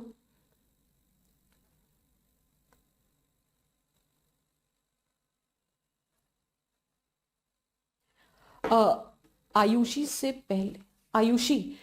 Acha, oh, sorry. I thought that different students have asked the question. Sorry, Ayushi, I got the point. You want me to elaborate how feminist movements are patriarchal? Nahin, the question was that societal attitude towards feminist movement are patriarchal. Right? For example, Me Too movement, hashtag Me Too. Can we call it, क्या कहते हैं, feminist movement? Obviously, we can call it. The societal attitude has been patriarchal. You are shaming the women who is coming out in open and talking about that she is being a victim of sexual harassment. Now, people are questioning the integrity of the women. I am not denying the fact that maybe some women might have misused it. I am not denying that possibility. But largely, women have not. Right? Those incidences of sexual harassment do exist, right? And it takes a lot of courage to come out in public and tell the world, look, I have been harassed, right? So, लेकिन अब यहाँ पे क्या है? Attitude is patriarchal. That she is trying to, वो क्या नहीं होता है? 2 rupee fame. That, you know, she is trying to gain her share of fame by putting the blame on some known person. Right? Then the charges of defamation is being put on the women who has come out in open. For example, Priya Ramani, very infamous incident, I'm sorry. Priya Ramani case where the counter charge of defamation was filed. However, the judgment which came was very progressive. The judgment came only with respect to this defamation. It said that women in public good to reveal the truth can talk about the incidences of harassment even after a decade also, and she would not be subjected to defamation case. So जो उनके against defamation case file हुआ था वो वापस ले लिया गया. So that was a progressive step. So this is how the attitude towards these movements are patriarchal. Not only the men are criticizing this, women are equally criticizing that, you know, अब क्या जरूरत है, बोलना था तो तब बोलते, अब क्यों बोल रहे हो, now you are trying to gain your share of fame. तब नहीं बोल पाए यार, हिम्मत नहीं पड़ी, नहीं बोल पाए, आज कर रहे हैं हिम्मत. तो ये तो नहीं कि सपोर्ट करो. You are trying to pass derogatory remarks against those women. Is that clear? तो ये कहने का मतलब है that the societal attitude towards them is patriarchal. That was the question, Ayushi. I hope you understood.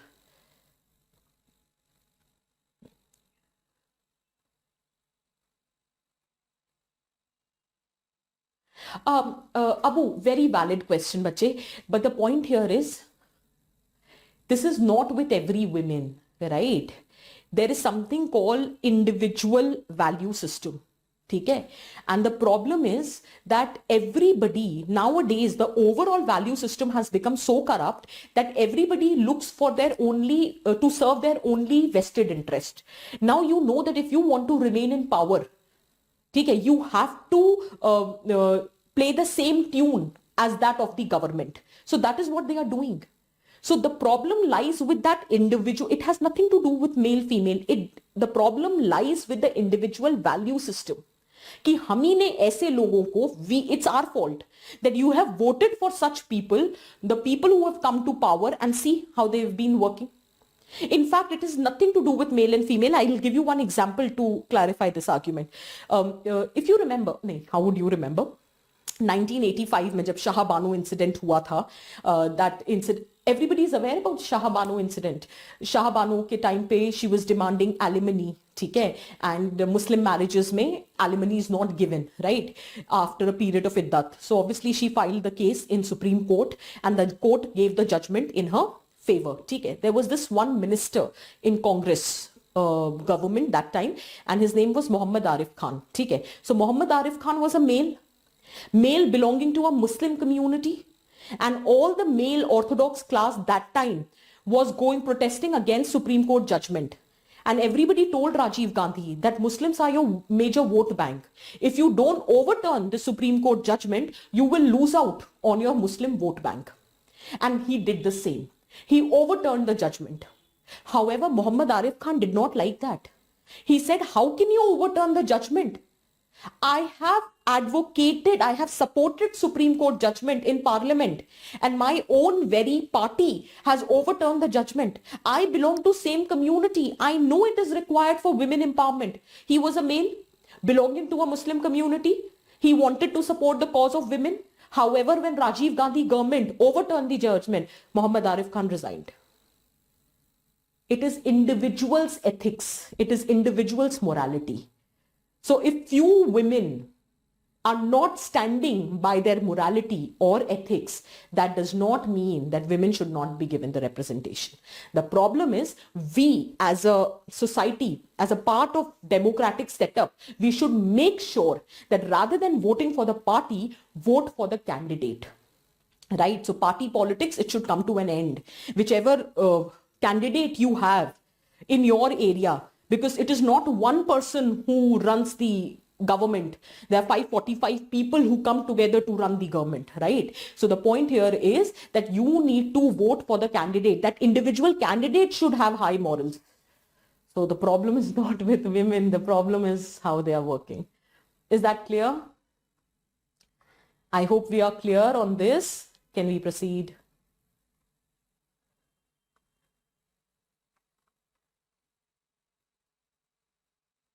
हाँ, Sujata, yes. ठीक है, चलो आगे बढ़े. Can we proceed? चलो. With restricted mobility, women have become more vulnerable. Vis-a-vis physical, sexual, emotional abuse. WHO says disaster disrupts the social and physical environment that would normally kept violence contained. Healthcare staff, police are overwhelmed and understaffed. There is shortage of fund. Domestic violence shelters were closed. As a result, it has fueled the impunity for perpetrators. That is lack of deterrence. So all these factors has made women more vulnerable to the incidences of domestic violence. Is that clear? So why domestic violence has increased during this COVID pandemic? These are the factors. कोई deterrence नहीं है भाई, funds नहीं है, health care staff, police staff understaffed है, overwhelmed है, domestic violence shelters doesn't come in essential services, so they are closed, so there is lack of deterrence. These are few steps which are taken by the different government to address the crisis of domestic violence, whether it was channelizing of one-stop centers or National Commission for Women had launched a WhatsApp number, UP initiatives such as Suppress Corona, Not Your Voice, community radio program, Bell Bajao, then Empower One-on-One, that was a newly launched helpline in Mumbai to report domestic violence. These are few of the initiatives. Most importantly, you can search more initiatives. And if in case you belong to a certain state where some initiative has taken, please make a noting of it. Interview में बड़ा काम आएगा कि आपके state में क्या हुआ था. What measures have your state taken? तो आप respective अपने states के भी measure लिख सकते हो. NGOs like Stree Mukti Sangathan is helping women via providing them free counseling and use of online facility for reporting crime. So all of that can be written. Is this very clear for everyone? ठीक है, ये कुछ judicial intervention है. मतलब कहने का मतलब है कि आप अपने पॉइंट्स बना सकते हो. Somebody asked me, I think Ashish was asking me, what is domestic violence? So that's the next topic.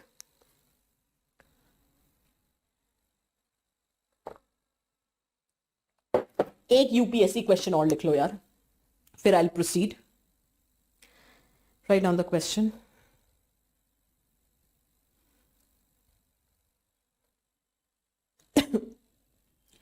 कहाँ गया? एक मिनट यार बस दे रही हूँ. What are the continued challenges for women in India?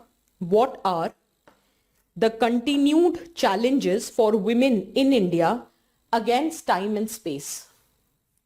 What are the continued challenges for women in India against time and space? 10 marker. What are continued challenges for women in India against time and space?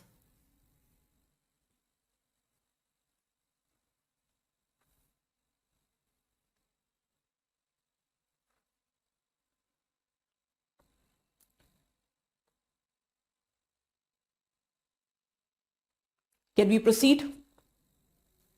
It's a 10 marker question. Try attempting the question.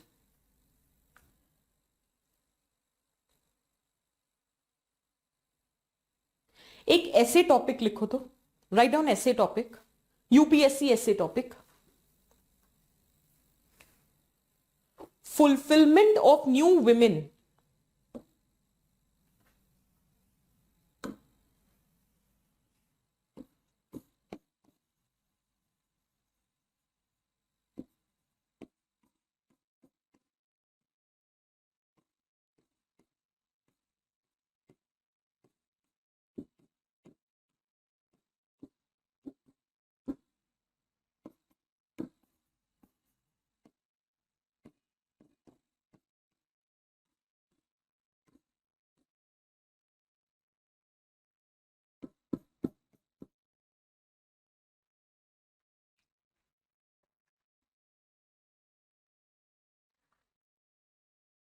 Can you try attempting the topic whenever you get time?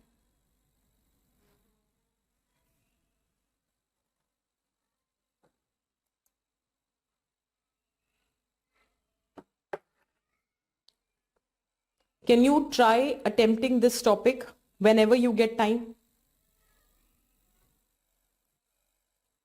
एक बार मुझे 2020 का भी एक exact topic बताती हूँ.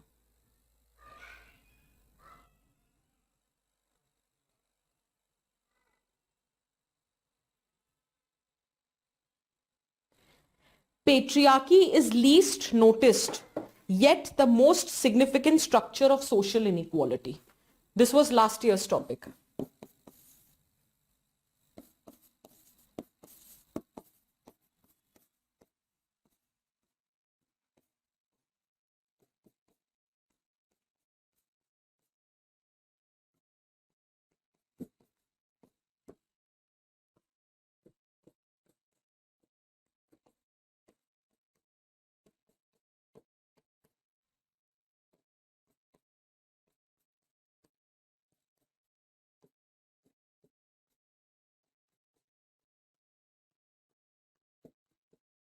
I told you now, women is their favorite topic. This year also they have asked on women. Hand that rocks the cradle rules the world. Yeah, this is the topic for essay, Divyansh. This is the topic for essay. Fulfillment of new women in India is a myth. Another topic is patriarchy. I think this is 2018 if I'm not wrong. And this is 2020. Fulfillment of new women in India is a myth. The second topic is patriarchy is least noticed, yet the most significant structure of social inequality. See, I've taught you almost everything about women issue. Aditya, what is new women that you have to explore?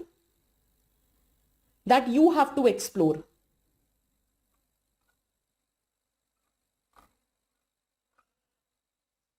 You are open to the interpretation of new women. What according to you is new women? For example, if I would have been in your place, I would have related it with the definition of women empowerment which I gave you. For me, new women is one who has sense of self-worth, who has access to different resources, who has autonomy in decision making, who has control over her reproductive life, who can lead the direction of social change in society. According to me, it is the concept of new women. It is open to interpretation. You can have your own understanding of new women. That needs to be explored through this essay of 1200 words. Absolutely, Anju. Independent women, aware women, empowered women. Ha, Shantanu, yeah, that is what I said. Absolutely, bache. Yes, you can do it. Is that very clear? See, everyone has their own interpretation. Feel free. लिखो 1200 word और justify करो अपने view points को. Yes, Anshul. Yes, yes, yes. It is. It is. Can we proceed now? Okay. Try attempting this whenever you get time. Try attempting this. Domestic violence.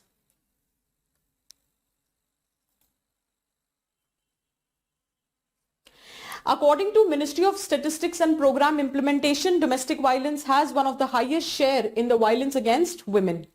Premise.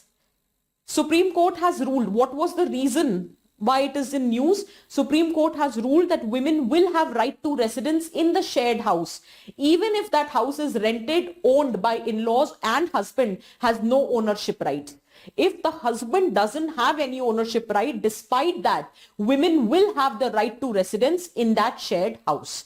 Secondly, if due to some unfortunate incident, the husband has died, then brother-in-law has the liability to pay maintenance to the victim. If ever in their lifetime, they have stayed together in a concept of joint family. Even for a month they have stayed, even for a day they have stayed as a joint family, then on the demise of the husband, the liability to pay the maintenance to the victim lies in the hand of brother-in-law. Is that clear?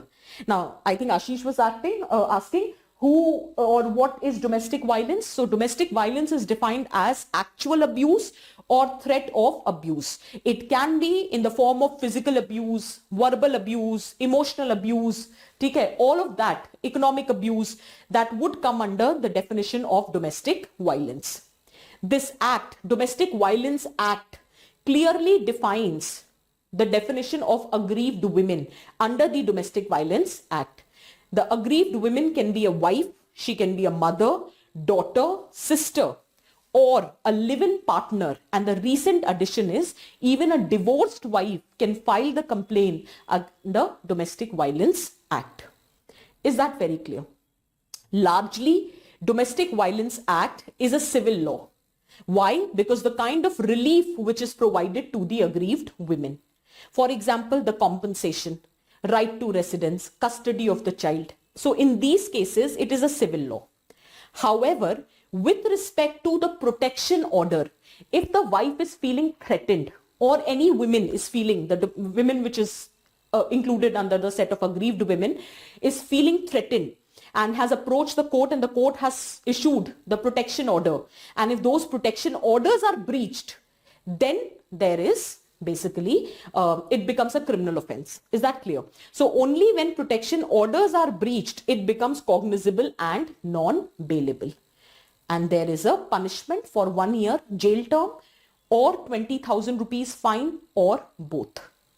There is a provision for protection officer and the NGOs so as to help women with respect to medical examination, safe shelter, legal aid, etc. Disclaimer, marital rape is not included under Domestic Violence Act. Is this clear? Is it making sense? Now, with respect to a specific starred note है ये, that बड़ा interesting था ये एक बार बता देती हूँ.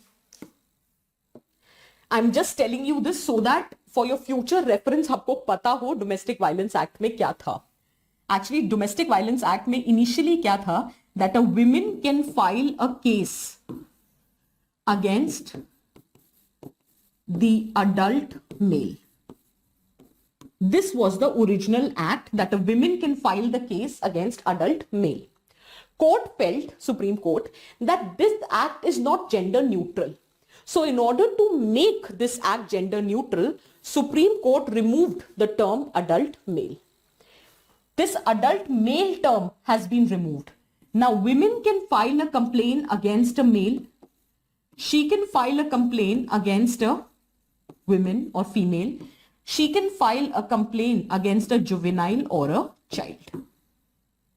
So Supreme Court has made this change to make this act gender neutral. However, it has been criticized. It has been criticized that still only a woman has a right to file the complaint, even though the term adult male has been removed. So obviously the intention of Supreme Court was good to make this act gender neutral, but then it has been criticized. Is that clear? So to make act gender neutral, the term adult male has been removed. Second, any kind of maintenance which has to be provided under the act will not depend upon the earning of the wife. The recent addition, live-in partner along with divorced wife can seek relief under this act. Live-in partner can seek maintenance and divorced wife against any kind of marital abuse. Is that very clear? With respect to maintenance, Supreme Court has clearly specified that the deserted wife and the children are entitled to the maintenance from the date they apply for it in the court. नहीं तो हमारे यहाँ तो इतनी pendency है cases की कि जब तक जजमेंट आता तब तक आधी जिंदगी ऐसे ही निकल जाती. So the point here is you are entitled to the maintenance from the date you have applied for it in the court. Is it making sense for everyone out there? Now, write down a question. Write down a question. Discuss the factors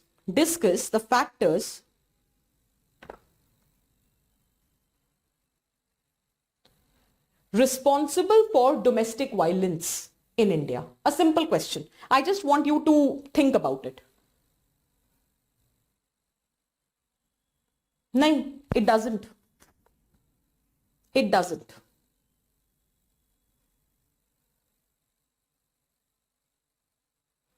अब कोशिश तो ये करी है कि adult mail हटा दिया है, तो it is believed that husband through their sister or mother can file a complaint against the wife, because this channel has to be there, because even today only a woman can file the complaint. So even if husband has to file the complaint, he has to go through other women in the family.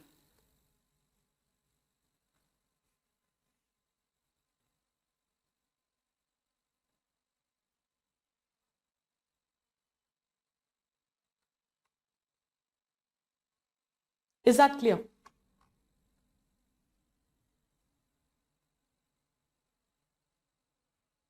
Adult male hata diya Anju. Supreme Court has removed the term adult male. Write down a question. Discuss the factors responsible for domestic violence incidences in Indian society. Obviously वो points मत लिखना जो हम पहले लिख चुके हैं. Institutionalization of patriarchy, lack of institutional measures, उसके अलावा कुछ specific points बताओ.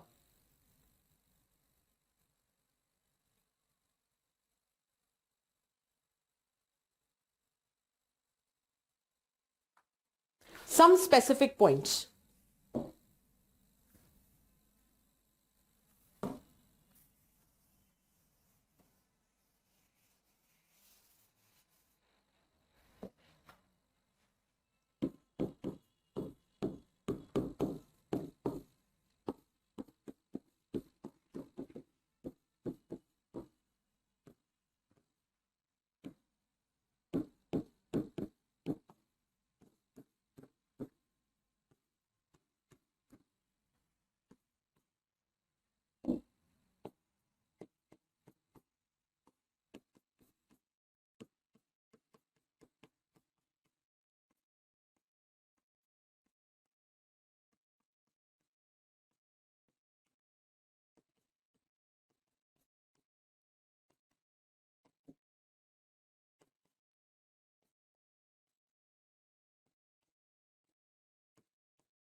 We can add more points here. For example, cultural acceptance of domestic violence by both men and women. Gender social norm index UNDP, 28% of people believe it is absolutely justified for husband to beat their wife. 28% believes it is absolutely fine for a husband to beat wife. In context of nuclear families, the incidences of domestic violence is high as compared to joint family. Similarly, in context of illiterate women and unemployed women, that does not mean that among literate and employed women it doesn't happen. I am just saying with respect to illiterate women and unemployed women, the incidences of violence are more. The reason being they are not aware about their rights and entitlements. They do not have any alternatives. They are economically dependent on their husbands or on the male in the family. Is that clear?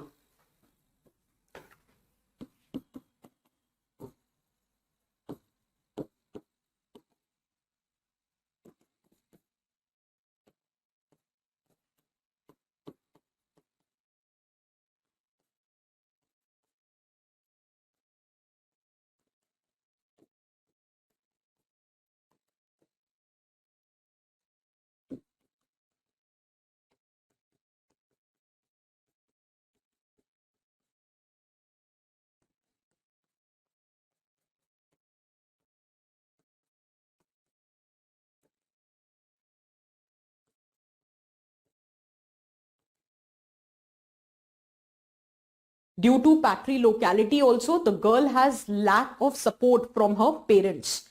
Marriage is still considered as sacred, so there is lack of alternatives. Is that clear? Then socio-economic relations in urban areas are undergoing a change, which has further aggravated the incidences of violence. So with respect to urban areas also you can write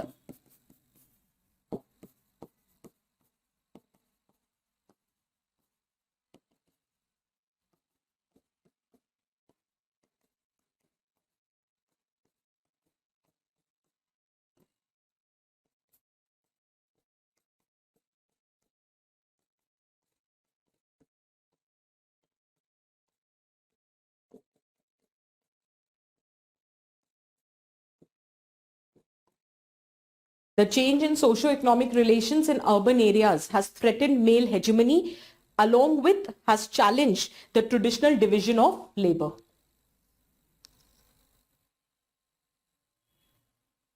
Absolutely.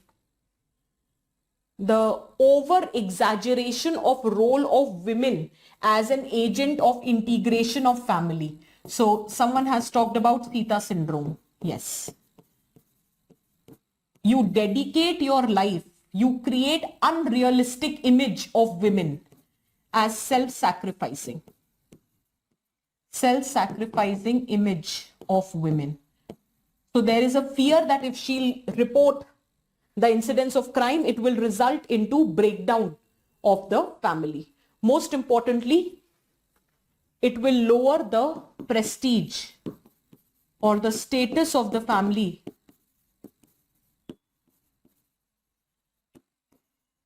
will be negatively impacted. And it is the women who's considered the onus of maintaining the prestige and the status of the family in the society is on the women. आदमी कुछ भी करे, वो तो लड़कों से तो गलतियां हो जाती हैं. That is what the previous chief minister of UP said. लड़के हैं, गलती हो जाती है. So basically the entire onus of maintaining the prestige and the status of the family is on the women.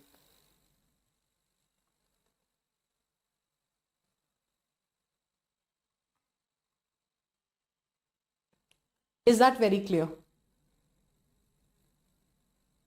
हाँ, डाउरी वगैरह सब लिख सकते हो, बिल्कुल लिख सकते हो. Internalization of patriarchy, hers is, absolutely correct. बिल्कुल, हमने ये सारे पॉइंट करे हैं ना. Ideological indoctrination,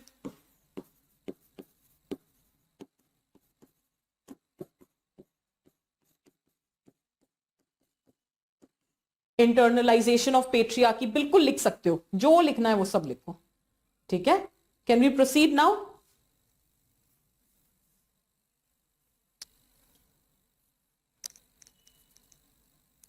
Can we proceed?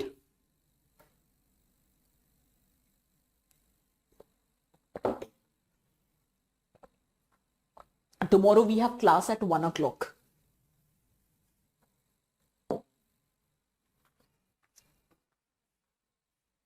Dowry. In fact, it is domestic violence and section 498A of IPC, which has been termed as new legal terrorism. I'll discuss this point in another 10-15 minutes, but before that, very quickly have a look at it. Dowry. Why are we even discussing dowry? It's an important factor which is responsible for sex-selective abortion, for infanticide among the girls, lack of investment in the education of girl child, domestic violence, overall skewed sex ratio. Actually, it is dowry which treats the women as an economic liability. That is why you don't want to invest in her education. Most importantly, you don't even want a girl child. So sex selective abortion. Then if sex selective abortion nahi ho pata, to girl infanticide. Then obviously she is subjected to domestic violence, as I think one of you have quoted how dowry is a factor responsible for domestic violence, overall skewed sex ratio. Now the question arises, what constitutes dowry? So any property or a security given or agreed to be given directly or indirectly by one party to a marriage to other party is referred as dowry. Dowry does not mean stridhan. The original concept was stridhan, where the gift, obviously yaar, pehle zamane mein kya hota tha, the girl was not working, then patrilocal marriages hoti thi, early marriage hoti thi, so some amount of money, gift in cash or kind was given to the women so as to ensure her financial needs. Love marriage nahi hoti thi, arranged marriage hoti thi, so she's going altogether to a new place. So in order to ensure that she doesn't face any problem with her survival and sustenance, so the gift was given. The stridhan was supposed to be used by the girl, the bride. However, dowry is used by everyone other than the bride. So dowry and stridhan are different concepts. One should not equate them. Right. There is another custom, that is bride price. Tribal communities mein hota hai, where dowry is not given, but a price is given to purchase the bride from the family. Okay. This is what Dowry Prohibition Act of 1961 looks like. Dowry is considered as a cognizable offense. Suo motu cognizance can be taken. Every offense under this act is non-bailable. Zamanat nahi milegi as a matter of right. You have to approach the court to seek bail. It is non-compoundable. मतलब out of court settlement नहीं होगा. If the case is registered under Dowry Prohibition Act, the case would be heard by the court, by the magistrate, and only then it can be settled. Without being heard by the court, out of court settlement is not possible. That is non-compoundability. The burden of proof is on the accused, the person who is being accused of taking the dowry. It makes any agreement which is being made in context of giving or taking dowry as void. By prima facie, by virtue of it, the agreement would be declared void. There is provision for dowry prohibition officers, which has to be established by the respective state government. The punishment is given for both giving the dowry, taking the dowry, or abetting the giving or taking of the dowry. Demanding the dowry, an advertisement related to dowry, कि अगर आप हमारी बेटी से शादी करेंगे तो हम ये देंगे, या अगर आपको हमारे बेटे से शादी करनी है, this much which is supposed to be paid. So any advertisement, any demand of the dowry, or the process of giving the dowry, taking the dowry, abetting the dowry, everything is treated as a as a crime, which would be punished either by imprisonment or fine or both. What is the factor, or what are the factors which are responsible for increase in incidences of dowry? There has a data which I have wrote for you. 1930s, there were approximately 40% incidences of dowry. However, in 2000 or after 2000, there are 90% incidences of dowry. What an irony. With more education, with more economic prosperity, the social evil which should have been challenged has increased, and with such high rate or data. Now, what are the factors? The first, acceptance of culture of dowry by both men and women. It is not only men who are asking dowry and who are legitimizing the act of dowry, the women are equal party to it. The reason is internalization of patriarchy. Women has accepted herself that there is a hierarchical arrangement in the society where men has been accorded better status to that of the women. So this hierarchical arrangement of men and women, with men having better status than women in the society, justifies or has resulted into positive reinforcement of the social evil of dowry. First. Second, consumerist culture. There can be an end to your need, but there cannot be an end to your greed. This culture of consumption, the consumerist culture, which is a negative impact of globalization, has also increased the incidences of dowry. गाड़ी तो सिर्फ इधर से उधर जाने के लिए it's a means of transport, right? However, कौन सी गाड़ी, कौन सा मॉडल, कौन सा टेलीविजन, कौन सा bed? Are you getting my point? ठीक है? How much gold? So there is no end to your greed. Your need can be tackled, but not your greed. So it is the consumerist culture which has increased the incidences of dowry.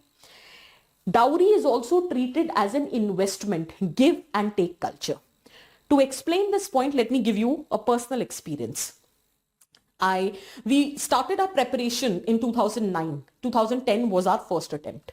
We were a group of friends who were preparing for this examination. We were 8 of us. There was this one friend of mine. You will always find a friend, and nothing against. ऐसा नहीं है कि हम judge कर रहे हैं किसी को, but ये often होता है. You will always find 1 or 2 odd friends who are preparing for the exam, but you very well know, इनका नहीं होगा. मतलब, वो बात नहीं है. And UPSC exam, this person doesn't have the potential. So we had this one friend in that group of 8. And we tried to explain it to him also कि क्यों दे रहा है भाई, तेरे बस की नहीं है. मतलब जितना हमने जाना था पिछले 5 सालों में, what kind of a friend, मतलब what kind of a student or what kind of a person he is, whatsoever it is. Obviously, all 8 of us wrote our first attempt in 2010, and 5 of us cleared prelims, first stage. He was one among us who cleared. The one who we thought that is not meant for the exam, but he cleared. So we were like कि ठीक है. उस time पे prelims में optional भी आता था. मतलब instead of CSAT we had the optional in 2010. The pattern changed in 2011. So his optional was there. So we were like कि शायद optional की वजह से pre निकल गया. It happens. So 5 of us wrote mains and 3 of us cleared mains. He was one among who cleared mains. So again, we thought, yeah, 2 optionals हैं mains में. That time 2 optionals were there. So obviously one of his optional was very scoring and everything. So we thought that maybe because of that he is cleared. Interview happened and finally one of us cleared out of 8 of us, and it was him. So उस दिन तब तक 3 Idiots release नहीं हुई थी, but उस दिन मुझे एक्चुअली समझ आया था कि जब फ्रेंड फेल होता है तो बुरा लगता है, बट जब वो टॉप करता है तो बहुत बुरा लगता है. So that was the thing. But anyhow, on a serious note, out of 8 of us, the one who cleared was him. And he scored around, I will not tell the rank. It was somewhere between 300 to 400. So he got IRS, right? So 2010 का attempt, he got IRS and he was very upset. And हम तो shock में थे कि एक तो हम में से किसी का नहीं हुआ, उसका हुआ और वो भी IRS मिला, and which is good. But he was very upset, and मतलब literally he was very upset. ऐसा लग रहा था जैसे सिलेक्शन ही नहीं हुआ है. सो हम गए, भाई कि क्या हो गया, मतलब क्यों तुम इतने दुखी हो. ही इज लाइक, नहीं, my father is very angry and everything. I was like, क्या हो गया. In my sister's marriage, my father spent 1 CR. One disclaimer, he was from Bihar. Nothing against Bihar, but those who all are from Bihar might relate to this example. So he said, my sister got married, my father spent 1 CR, and now he's telling me that you've not become IAS, you've become IRS. IRS का rate is only 40 lakhs. So he's very upset. हम सब shock में थे, and we were like, it justifies why we always said that he doesn't deserve to clear this exam. We were shocked. I was like, इतनी पढ़ाई के बाद, is this the mindset which is existing? And this is what he said. So this is no amount of education, no amount of clearing this UPSC exam. उसके बाद ethics paper डाला गया, तो मुझे लगा शायद ethics इसलिए UPSC ने डाला है that the people who will clear this exam will become ethical. But with all due respect, I am very hopeful that you guys will prove to be very good administrators. But मतलब बहुत ज्यादा compromised ethics है भाई, जाते ही कितनी dowry लेनी है सब तय हो जाता है. So the point here is कि this is how the mindset exist, give and take culture, कि बहन की शादी में इतना खर्च किया है तो इतना लेना ही है. And let us suppose your sister is supposed to get married after you. Then also the pressure is that what if we don't take dowry? Let us say that you are telling us not to take dowry. Can you guarantee that your sister will get married in which we don't have to pay the dowry? What if we are supposed to pay the dowry, from where we will get the money? So this is more like a give and take culture, that you take it in your son's marriage and you spend it in your daughter's marriage. So that is how it works. Is that clear? Is it making sense? ठीक है. So consumerist culture, then it is treated as an investment. Then it is also identified. I was reading a research paper. तुम भी बोलोगे कि ma'am इसके लिए क्या जरूरत थी रिसर्च पेपर पढ़ने की, बट थोड़ा सा ना क्रेडिबल एक हाथ लग गया था paper. So I was reading that. So वहां पे एक केस स्टडी हुई थी where it was found that nowadays there is a concept of groom price. ऐसा कुछ बहुत रॉकेट साइंस कॉन्सेप्ट नहीं है, पढ़ने के बाद बहुत सिंपल है. Which is determined based on the market value. आप बोलोगे मैम इसमें पढ़ने की क्या जरूरत है, ये तो हम रोजमर्रे में देख लेते. वो बात सही है आपकी, you see it in your everyday life. The rate, sorry, the rate is a wrong, but price is equally wrong. The price of the groom is decided by which caste he belongs. What is the educational status? भाई IIT से पढ़ा लड़का है, ठीक है, IIM से पढ़ा हुआ लड़का है, अच्छा IAS से आपका लड़का, ठीक है. So what is the job? What is education? What are the job prospects? How secured life that guy is going to give to my daughter? So that determines the groom price. अब समझ आया? With all due respect, वो Christopher जेफरले की study, why Jats are demanding reservation under OBC status, the prospect of the groom in the marriage market, how secured is your job, how much income security you can provide. Is that very clear? Is it making sense? ठीक है. Then Sanskritization with respect to practice of dowry. आपने कहा कि जी हम तो dowry नहीं लेंगे, ठीक है. फिर आपने देखा शर्मा जी ने डाउरी ले ली. डोंट माइंड ये शर्मा जी वर्मा जी इसलिए क्योंकि बहुत इजीली मैं एग्जांपल दे पाती हूँ. तो Sharma ji took the dowry and then you are like, देखो हम ही एक सकते के, I am sorry for the Hindi, but this is how society works, that हम we were the flag bearer of honesty, integrity. See Sharma ji, after taking dowry he is leading such a comfortable life. Now he has a car also, he has such good house also to stay. And have you seen Mrs. Sharma, what kind of jewelry she is wearing? आज से पहले तो कभी नहीं थी Mrs. Sharma के पास. Now she has all kind of comfort. So then in your next son's marriage, you will be like, am I the only one who's responsible for establishing ethics and integrity in the society? Am I the only one who's going to bring about the change in the society? I am no Gandhi. I am no saint. I will also take dowry. Sanskritization of the practice of dowry so as to improve your status in the society. Is that very clear? Practice of caste endogamy, scarcity of grooms. You have to get your daughter. Remember, daughter की उस पे family पे ज़्यादा pressure होता है. A male of upper caste can marry a female of lower caste, but a female of upper caste cannot marry a male of lower caste. So the pressure is on the family of the female to look for a groom who belongs to the same caste or a caste higher than them, not the lower one. So practice of caste endogamy also creates scarcity of groom, which further increases the dowry. Why? Demand and supply का खेल है यार. Demand ज्यादा है, supply कम है, price बढ़ जाते हैं. आपको भी लग रहा होगा I'm commodifying, but this is how it works. Is this clear? नहीं, I can't tell his name. अरे ये नेमिंग एंड शेमिंग नहीं हो जाएगी publicly. I have my ethics in place, ठीक है. So lack of proper implementation of existing laws. Obviously, laws are existing, but they are not properly implemented. Despite increase in women education, problem of dowry still persists because increase in education has not resulted into corresponding increase in female labor force participation. अब ये नहीं पूछना how this. We have discussed it in so much of detail in last lecture that there has been an increase in education, but it has not resulted in corresponding increase in her female labor force participation. She is still economically dependent on her would-be husband or whatsoever. ठीक है. Then practice is associated with, somebody wrote, taking dowry and giving dowry is a matter of status symbol. अरे हमने अपनी लड़की की शादी में इतना लगाया और हमारे लड़के की शादी में हमें इतना मिला. That's a status symbol in today's time, right? So that is also one of the reason how it is associated with the social prestige of the family. Is this clear? क्या करें? What needs to be done? अच्छा, before we see what needs to be done, give me the answer. What needs to be done? Give me some good points. थोड़ा 2 minute सोचो. Let's make this interesting. Just think, क्या करें? What needs to be done to address this menace of dowry in our society?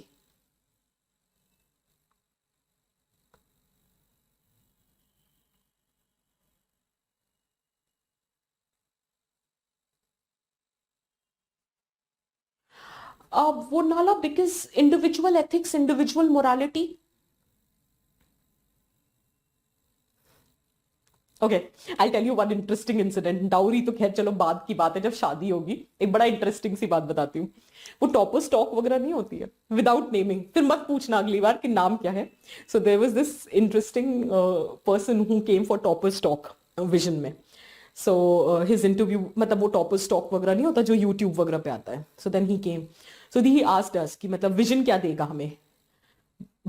we feigned ignorance because we thought that as if we didn't hear. और ये इसी बार की बात है जो इस बार का रिजल्ट था, ठीक है. एंड ही आस्क्ड कि विजन क्या देगा. सो हमने ऐसे प्रिटेंड किया जैसे हमें तो समझ ही नहीं आया क्या पूछ रहा है, विद दैट इनोसेंट फेस. मतलब विजन क्या देगा? तो फिर हमारे हाथ में एक बुके था. We were like this is for you, you know types. So is like नहीं नहीं, I am not asking about this. I went to this institute without naming, and don't ask me the name. I went to this institute, they gave me this. I went to this institute, they gave me this. So I am asking you, what will you give? We pretended as if we didn't hear it. We were shocked. I was like, ethics का paper दिया था ना. तो मुझे कभी कभी feel होता है कि ये एथिक्स वेथिक्स यूपीएससी फालतू में ही कर रही है, कुछ होना वाना है नहीं. सबको पता है 2-4 लाइनें सीख के चले जाओ, नंबर आ जाएंगे. But I was so shocked. I was like, forget about ethics paper.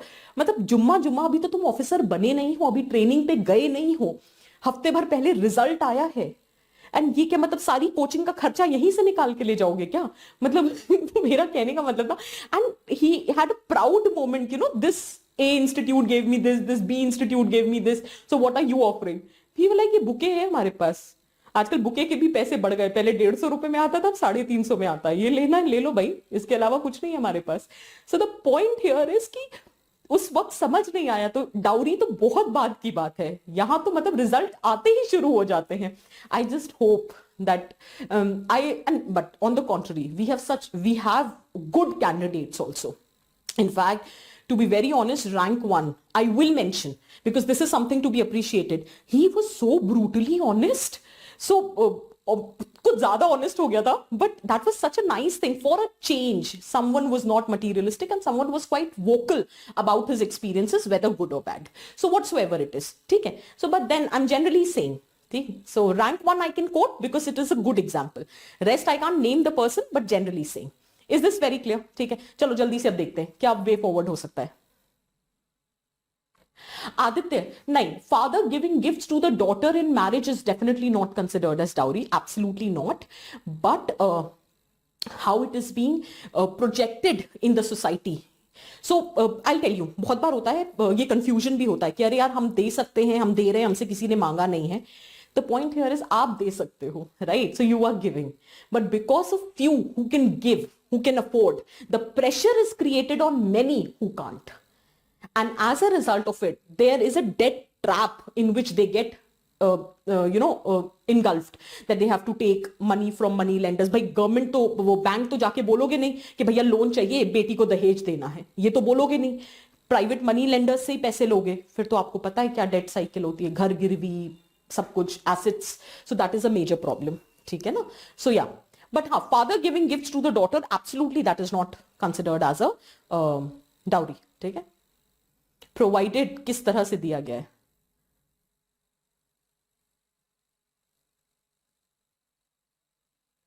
Exactly, Ashish, this is the point which I made. Absolutely.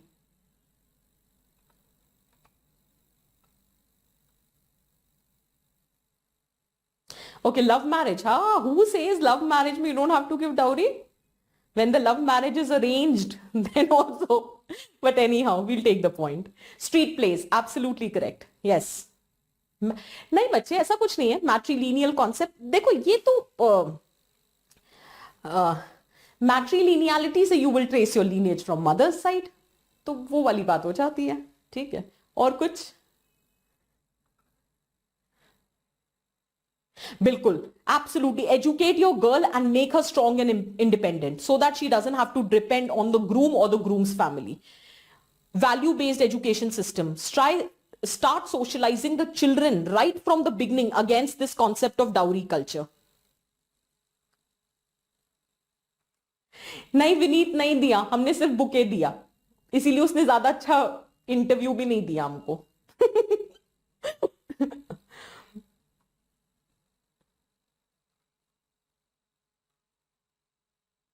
Absolutely. Make dowry, the practice against dowry like a social movement, जैसे कि child labour. ठीक है, child labour के context में Kailash Satyarthi, he has created a social movement against this practice of child labor. Similarly, it's a time that you create a social movement against this practice of dowry. Promote ethical values. Cinema, absolutely make use of it. Absolutely. Rights for women. किसने बोला ये? Sricharan, perfect. बिल्कुल Anushka. Stop treating the status of women with respect to their marital status. They have their individual existence.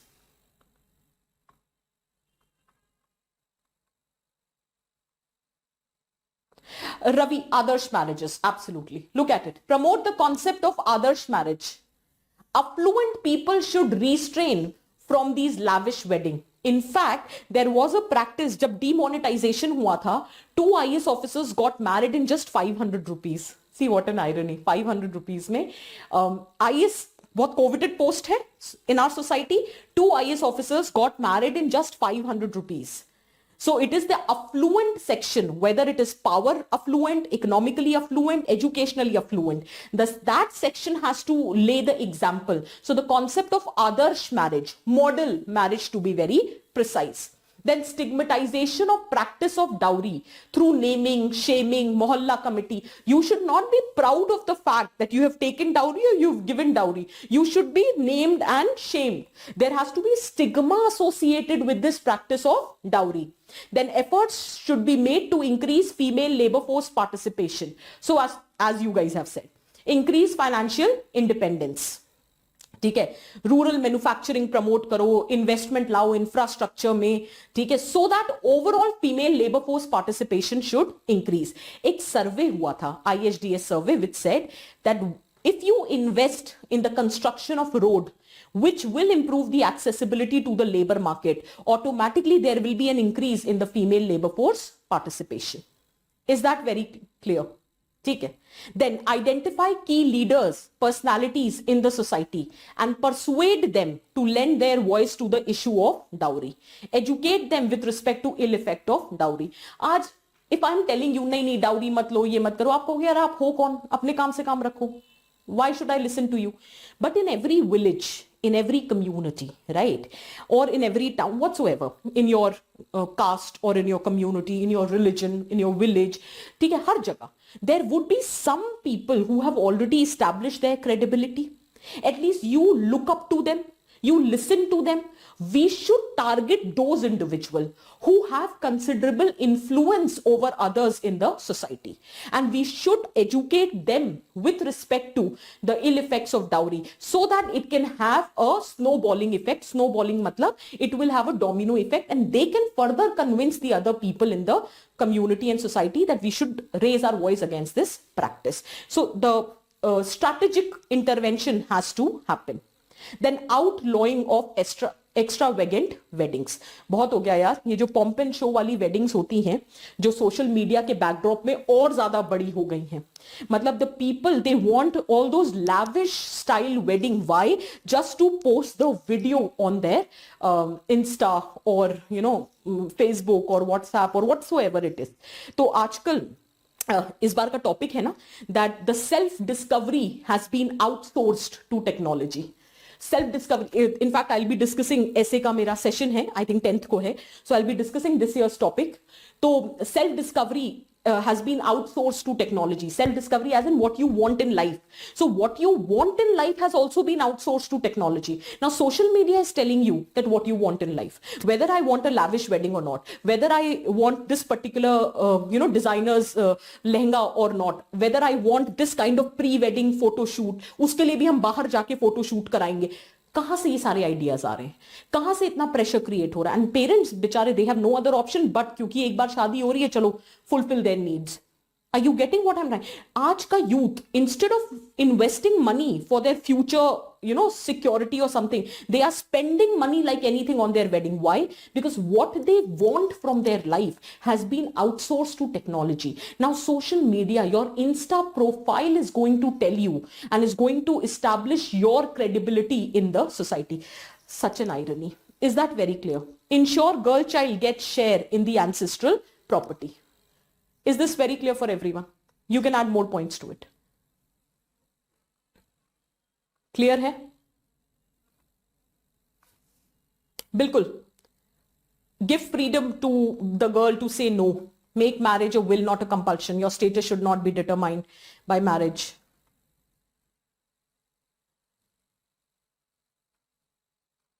Imagine, Kajal. See, this is what I was saying.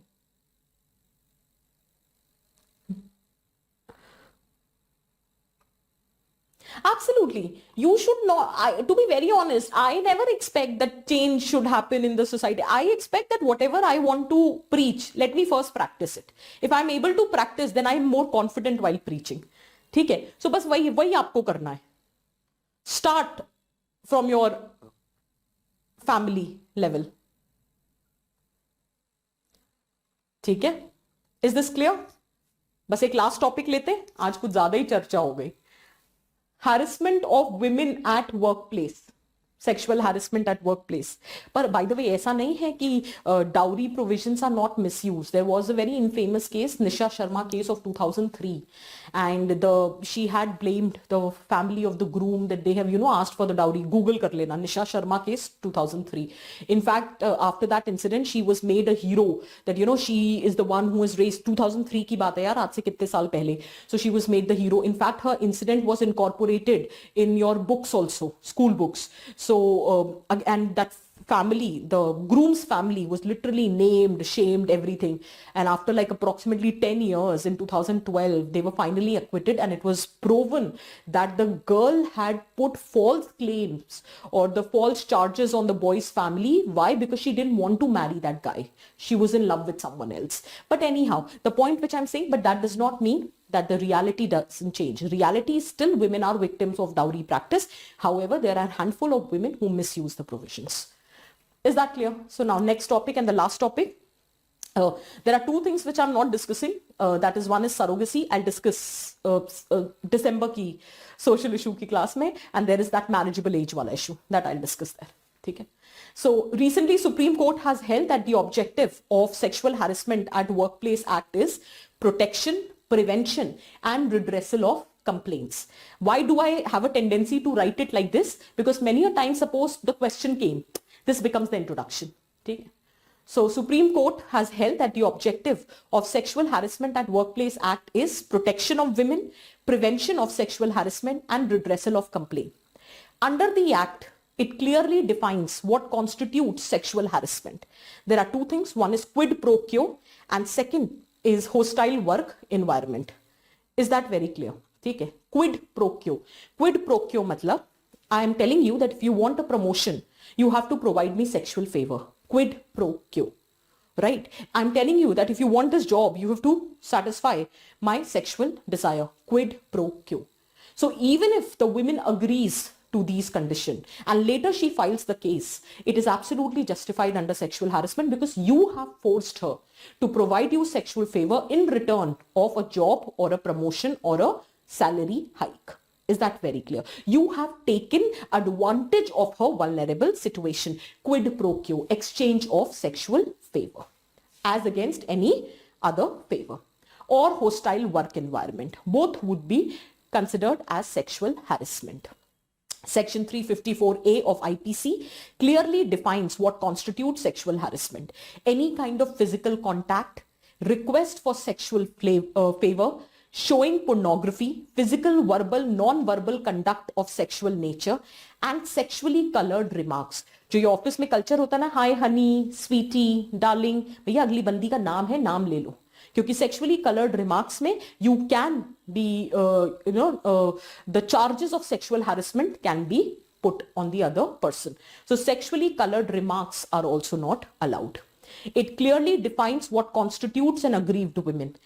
A woman, irrespective of her age and work status, whether she is a client or a customer, whether she is a domestic helper, all of them are incorporated. Just one notion, it is not a gender neutral act.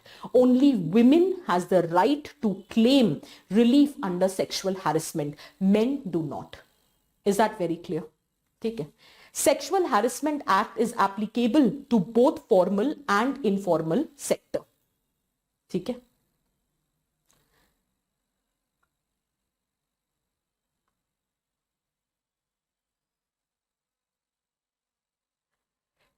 Complaint to be filed within 90 days. There is a time bound filing of the complaint. Just one disclaimer, जब child issue पढ़ाऊंगी तब देखेंगे कि POCSO में when you file the complaint, there is no time limit.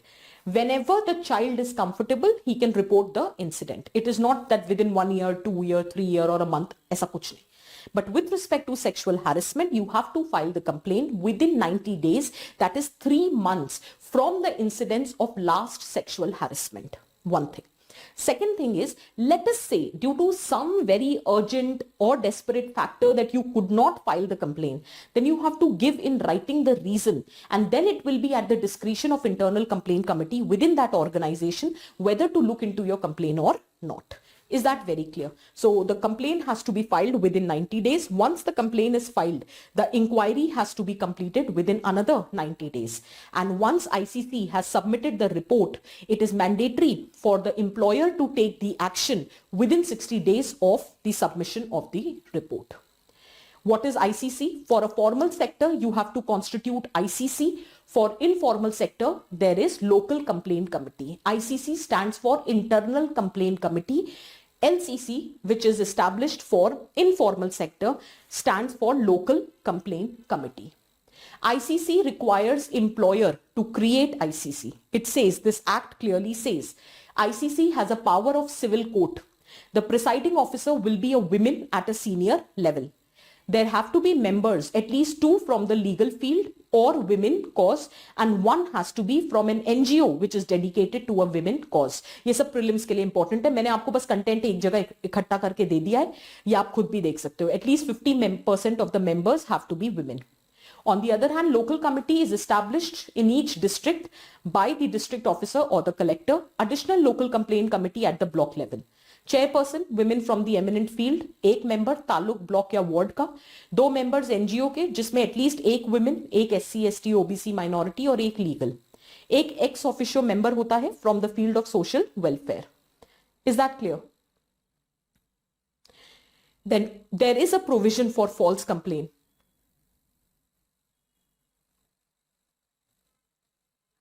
नहीं अंशुल, प्रिया रमानी ने मी to किया था social media पे. He told the world that she was being harassed. ठीक है, that is me too. So as a result, the person against whom Priya Ramani had filed the case has filed the counter case that the charge of defamation. So uska judgment aaya tha that it is not treated as a defamation. If in public good a person has spoken the truth, I'll tell you the exact thing. The exact thing was Priya Ramani case, court upheld that if the truth is spoken in public good, is a defense against the claim of defamation. Court recognized it as valid and legitimate women's right to speak against injustice even decades later. तो क्योंकि उन्होंने मी to किया था तो इसलिए the person against whom the charges were imposed, the person has filed the defamation. So उस defamation case में the court gave the judgment that women can speak the truth even after decades and it would not be treated as a case of defamation. Is that clear? ठीक है.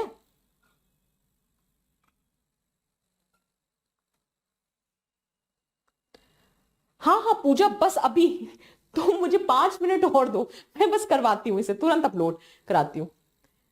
Offense is bailable and non-cognizable. There is an online platform in order to encourage the reporting of the cases, that is She-Box. Sexual Harassment E-Box. Is that very clear for everyone? Is it making sense? ठीक है, एक दो चीजें लिखो फिर हम class conclude करते हैं. Write down. Sexual harassment. Sexual harassment. Give the heading sexual harassment. Victimization of women at workplace, victimization of women at workplace, along with patriarchal mindset, victimization of women at workplace, along with patriarchal mindset,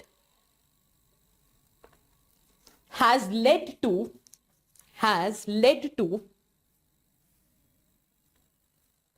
decline in female labor force participation, has led to decline in female labor force participation. Next, according to a report of FICCI, FICCI, according to the report of FICCI, 36% of Indian companies, 36% of Indian companies and 25% of MNCs have yet not established ICC. 36% of Indian companies and 25% of MNCs have yet not established ICC. Next, around 70% of the women, हाँ समीम इसी में है PDF, इसी वाली PPT में है PDF पिछली class का भी. ठीक है, मैंने एक जगह कंसोलिडेट कर दिया है. So this also has, wait let me just check. हाँ है, इसमें पिछली पूरी क्लास का पीपीटी है इसमें. मैं ये एक अपलोड करा दूंगी आपके लिए. नेक्स्ट क्या था? Around 70% of the women do not report the cases due to, first, lack of awareness about sexual harassment, lack of awareness or understanding. Many a times the women do not even understand the fact that they have been sexually harassed. So lack of understanding about sexual harassment.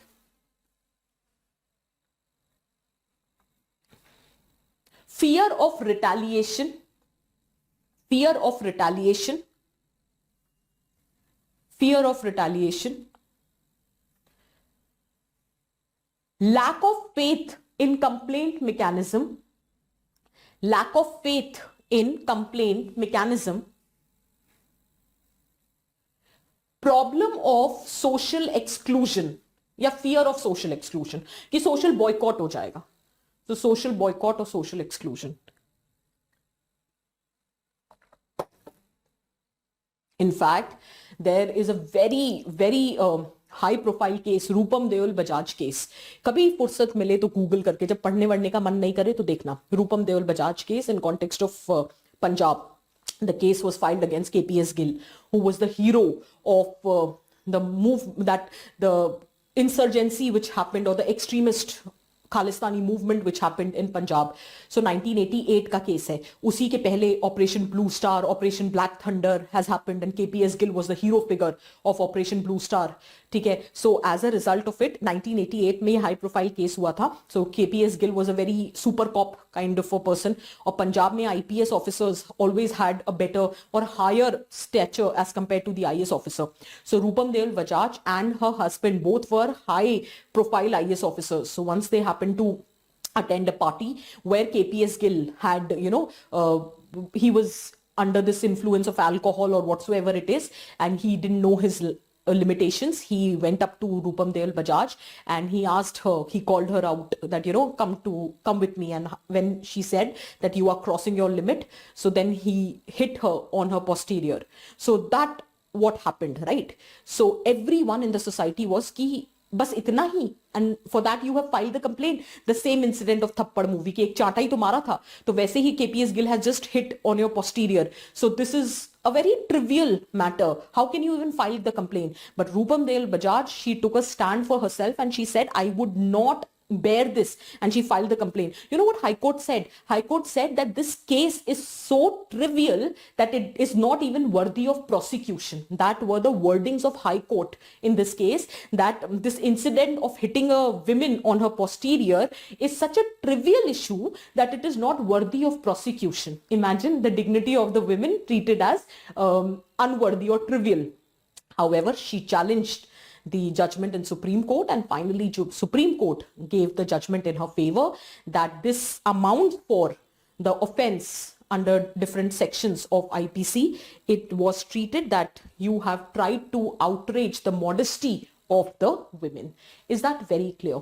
However, 1989 में तो KPS Gill को पद्मश्री वगैरह भी दिया गया था, and वो सब अलग बात है, लेकिन Roopam Dale Bajaj, when she discusses or she talks about her plight, so she says no matter how powerful, IAS से तो ज़्यादा powerful नहीं हो सकते ना, तो IAS officer है, educated women है, despite she was being subjected to sexual harassment, and the irony was the society was telling her that it is such a trivial matter, why are you trying to defame such a super cop in the society? So this is how society discourages you to file the complaint. Is that very clear?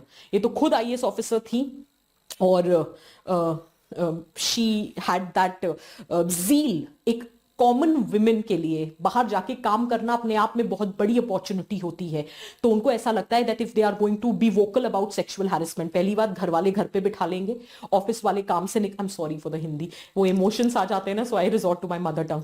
So the point here is that anyway the labor market opportunities for women are very rare, so they believe that if they are going to file or they will be vocal about these acts of sexual harassment, one, the family would not allow because it's a stigma, okay, it's a black spot on their prestige, they would not allow you to work. Secondly, you might be asked to, or you might be removed from your job. So in every which way it is a lose-lose situation for women.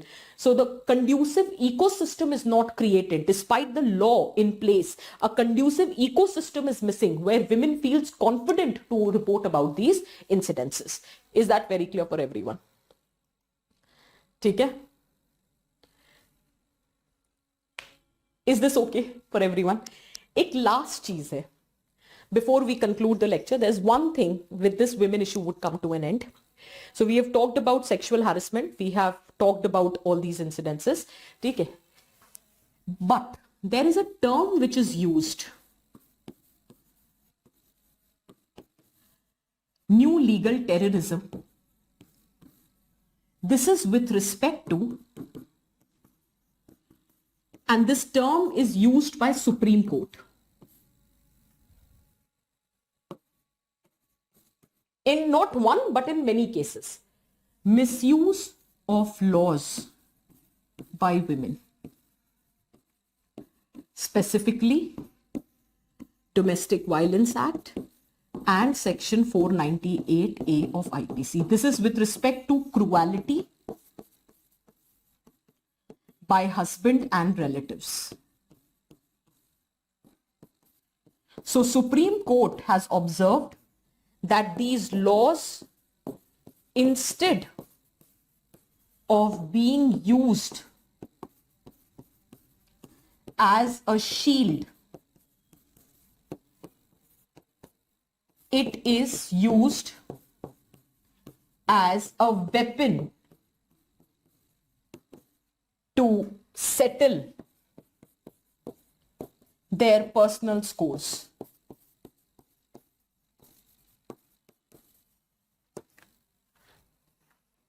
We are not generalizing, but this is the observation of Supreme Court that in some of the cases, specifically with respect to domestic violence and Section 498A of IPC, which is referred to as cruelty by husband or relatives, the women are misusing the laws. So rather than being used as a shield, it is being used as a weapon to settle their personal scores, right? So I wanted to give you a question. Once you've written this, please let me know. I am just reading Shantanu's message. Honestly, sharing in my department.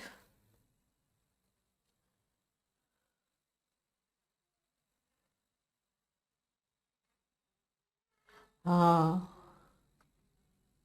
Hmm.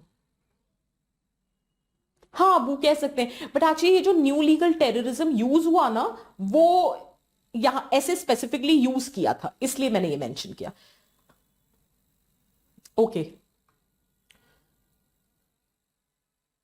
Hmm. My time, Shantanu, in fact, when I was in Delhi University, in my department also, one of the senior professor was suspended. Obviously, he was not being released from his job because he was a permanent faculty and everything. So the one of my senior, and there were a group of girls who complained against him that how during their PhD thesis and everything, he asked for quid pro quo and everything. So then he was just temporarily suspended because वो नहीं होता है कि गरम issue होता है. So the students were protesting and everybody was demanding that he should be removed and action should be taken against him, but वो एक temporary suspension था. And in your case, which is a good thing कि at least they have taken the action, but हमारे case में ऐसा नहीं हुआ. एक temporary suspension आया और बाद में देखा that person has resumed the job. So that was the reality. But good that in your case it happened. So yeah, it's nothing new. It is a very common practice which happens, and especially जो research के students होते हैं जिनकी PhD वगैरह stake पे होती है. I've seen a lot of my seniors struggling, a lot of my friends also struggling. It's high time that needs to undergo a change. एक question देना चाहती थी मैं. Write down.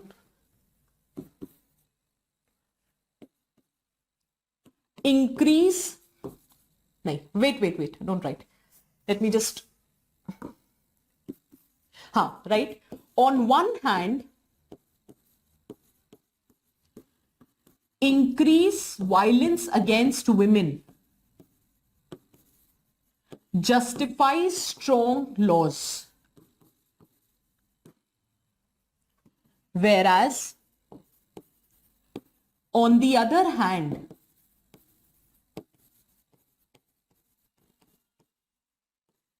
these laws are misused.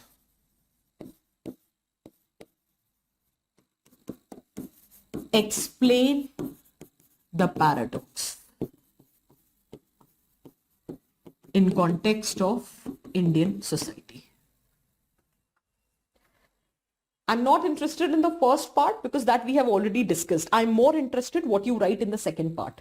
Why these laws are misused. Vodnala, I'll discuss the strategy tomorrow. ठीक है, आज मैं थक गई, आज बहुत बोला है मैंने लगता है. Today I'm feeling slightly tired. I think it's not because I have spoken a lot. I think there was a lot of emotional investment in the points. Why? I'm feeling slightly tired. So we'll discuss tomorrow. ठीक है?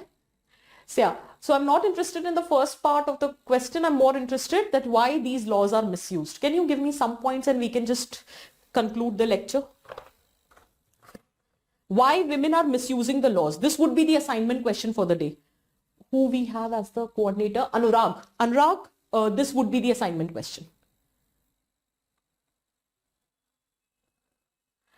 बिल्कुल ठीक है Snigdha. Naming and shaming, absolutely. And trial by media is the worst thing which can happen. Even before the judgment, you already have an opinion that the falana person is a culprit. That is one of the major challenge. On one hand, increased violence against women justifies strong laws, whereas on the other hand, these laws are misused. Why these laws are misused? Why women is misusing domestic violence? Why women is misusing section 498A? Why? How they are able to misuse it and why they are misusing it?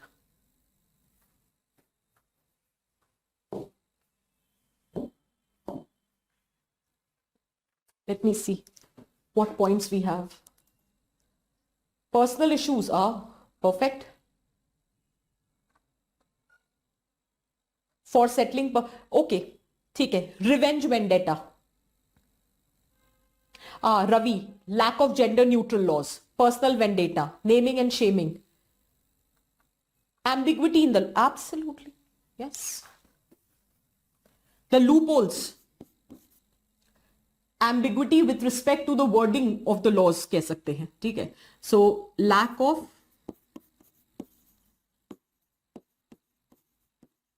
Gender neutral laws.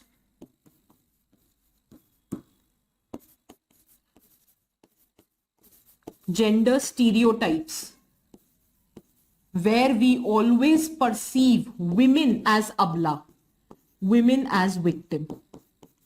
If you are walking on the road and you see a girl slapping a man, what would be your first opinion? Hands on your heart. You see girl is slapping a boy. What is the first thing that comes to your mind? Pakka ladke ne kuch kiya hai? Hands on your heart. What would be your first opinion when you see a girl slapping a guy? That's the problem. Gender stereotype, where we believe women is always a victim.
हाँ, Lucknow incident है ना, cab वाला था ना. अरे यार,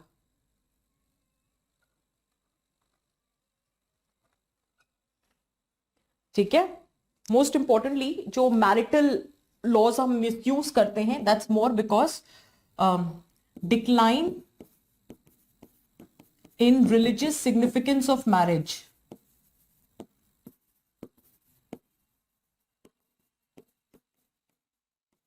No longer it is considered as sacred by those who are misusing these laws. ऐसा नहीं है कि सबके लिए है.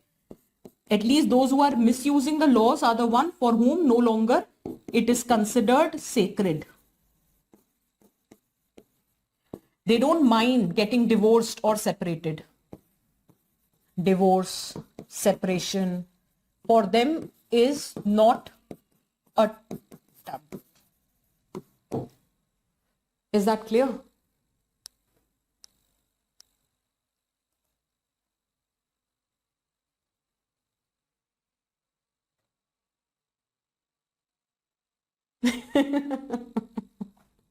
इसने बोला दिव्यांश. ओके, ठीक है. थर्ड पॉइंट में, अरे रिवेंज वेंडेटा.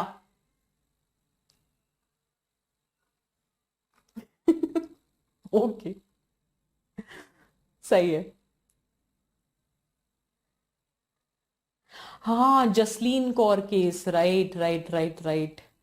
ये भी ट्रैफिक सिग्नल वाला जो केस था, जिसको सोशल मीडिया पे इतना वायरल कर दिया था. That person had suffered so much. या एब्सोल्युटली करेक्ट. ठीक है. So did you get the point? So with this, you can absolutely add more points to it. So with this, we will conclude the lecture. काफी time हो गया. ठीक है. So tomorrow we are meeting, and tomorrow I'm starting with a fresh topic, that is diversity. ठीक है. So this is the assignment question. Write the complete answer. ठीक है. Write the complete answer. Not just, this is just second part of the answer. So write a complete answer. And conclusion में एक आध way forward दे देना. Need of gender neutral laws. ठीक है. Gender equality has to be establish. Gender stereotyping is a challenge both for men and women. ठीक है. So gender neutral socialization with respect to gender neutral values is the need of the hour. ठीक है. Laws should be more clearly specified and worded to avoid any kind of ambiguity. So कुछ भी 2-4 points लिख के conclude कर देना. This is the assignment question. Please submit. ठीक है, and try answering those essay topics whenever you get time for that. ठीक है, so tomorrow I'm starting with a fresh topic, that is diversity. I'll be teaching tomorrow linguistic diversity and communalism. That would be the agenda for tomorrow. ठीक है, take care people. Good night.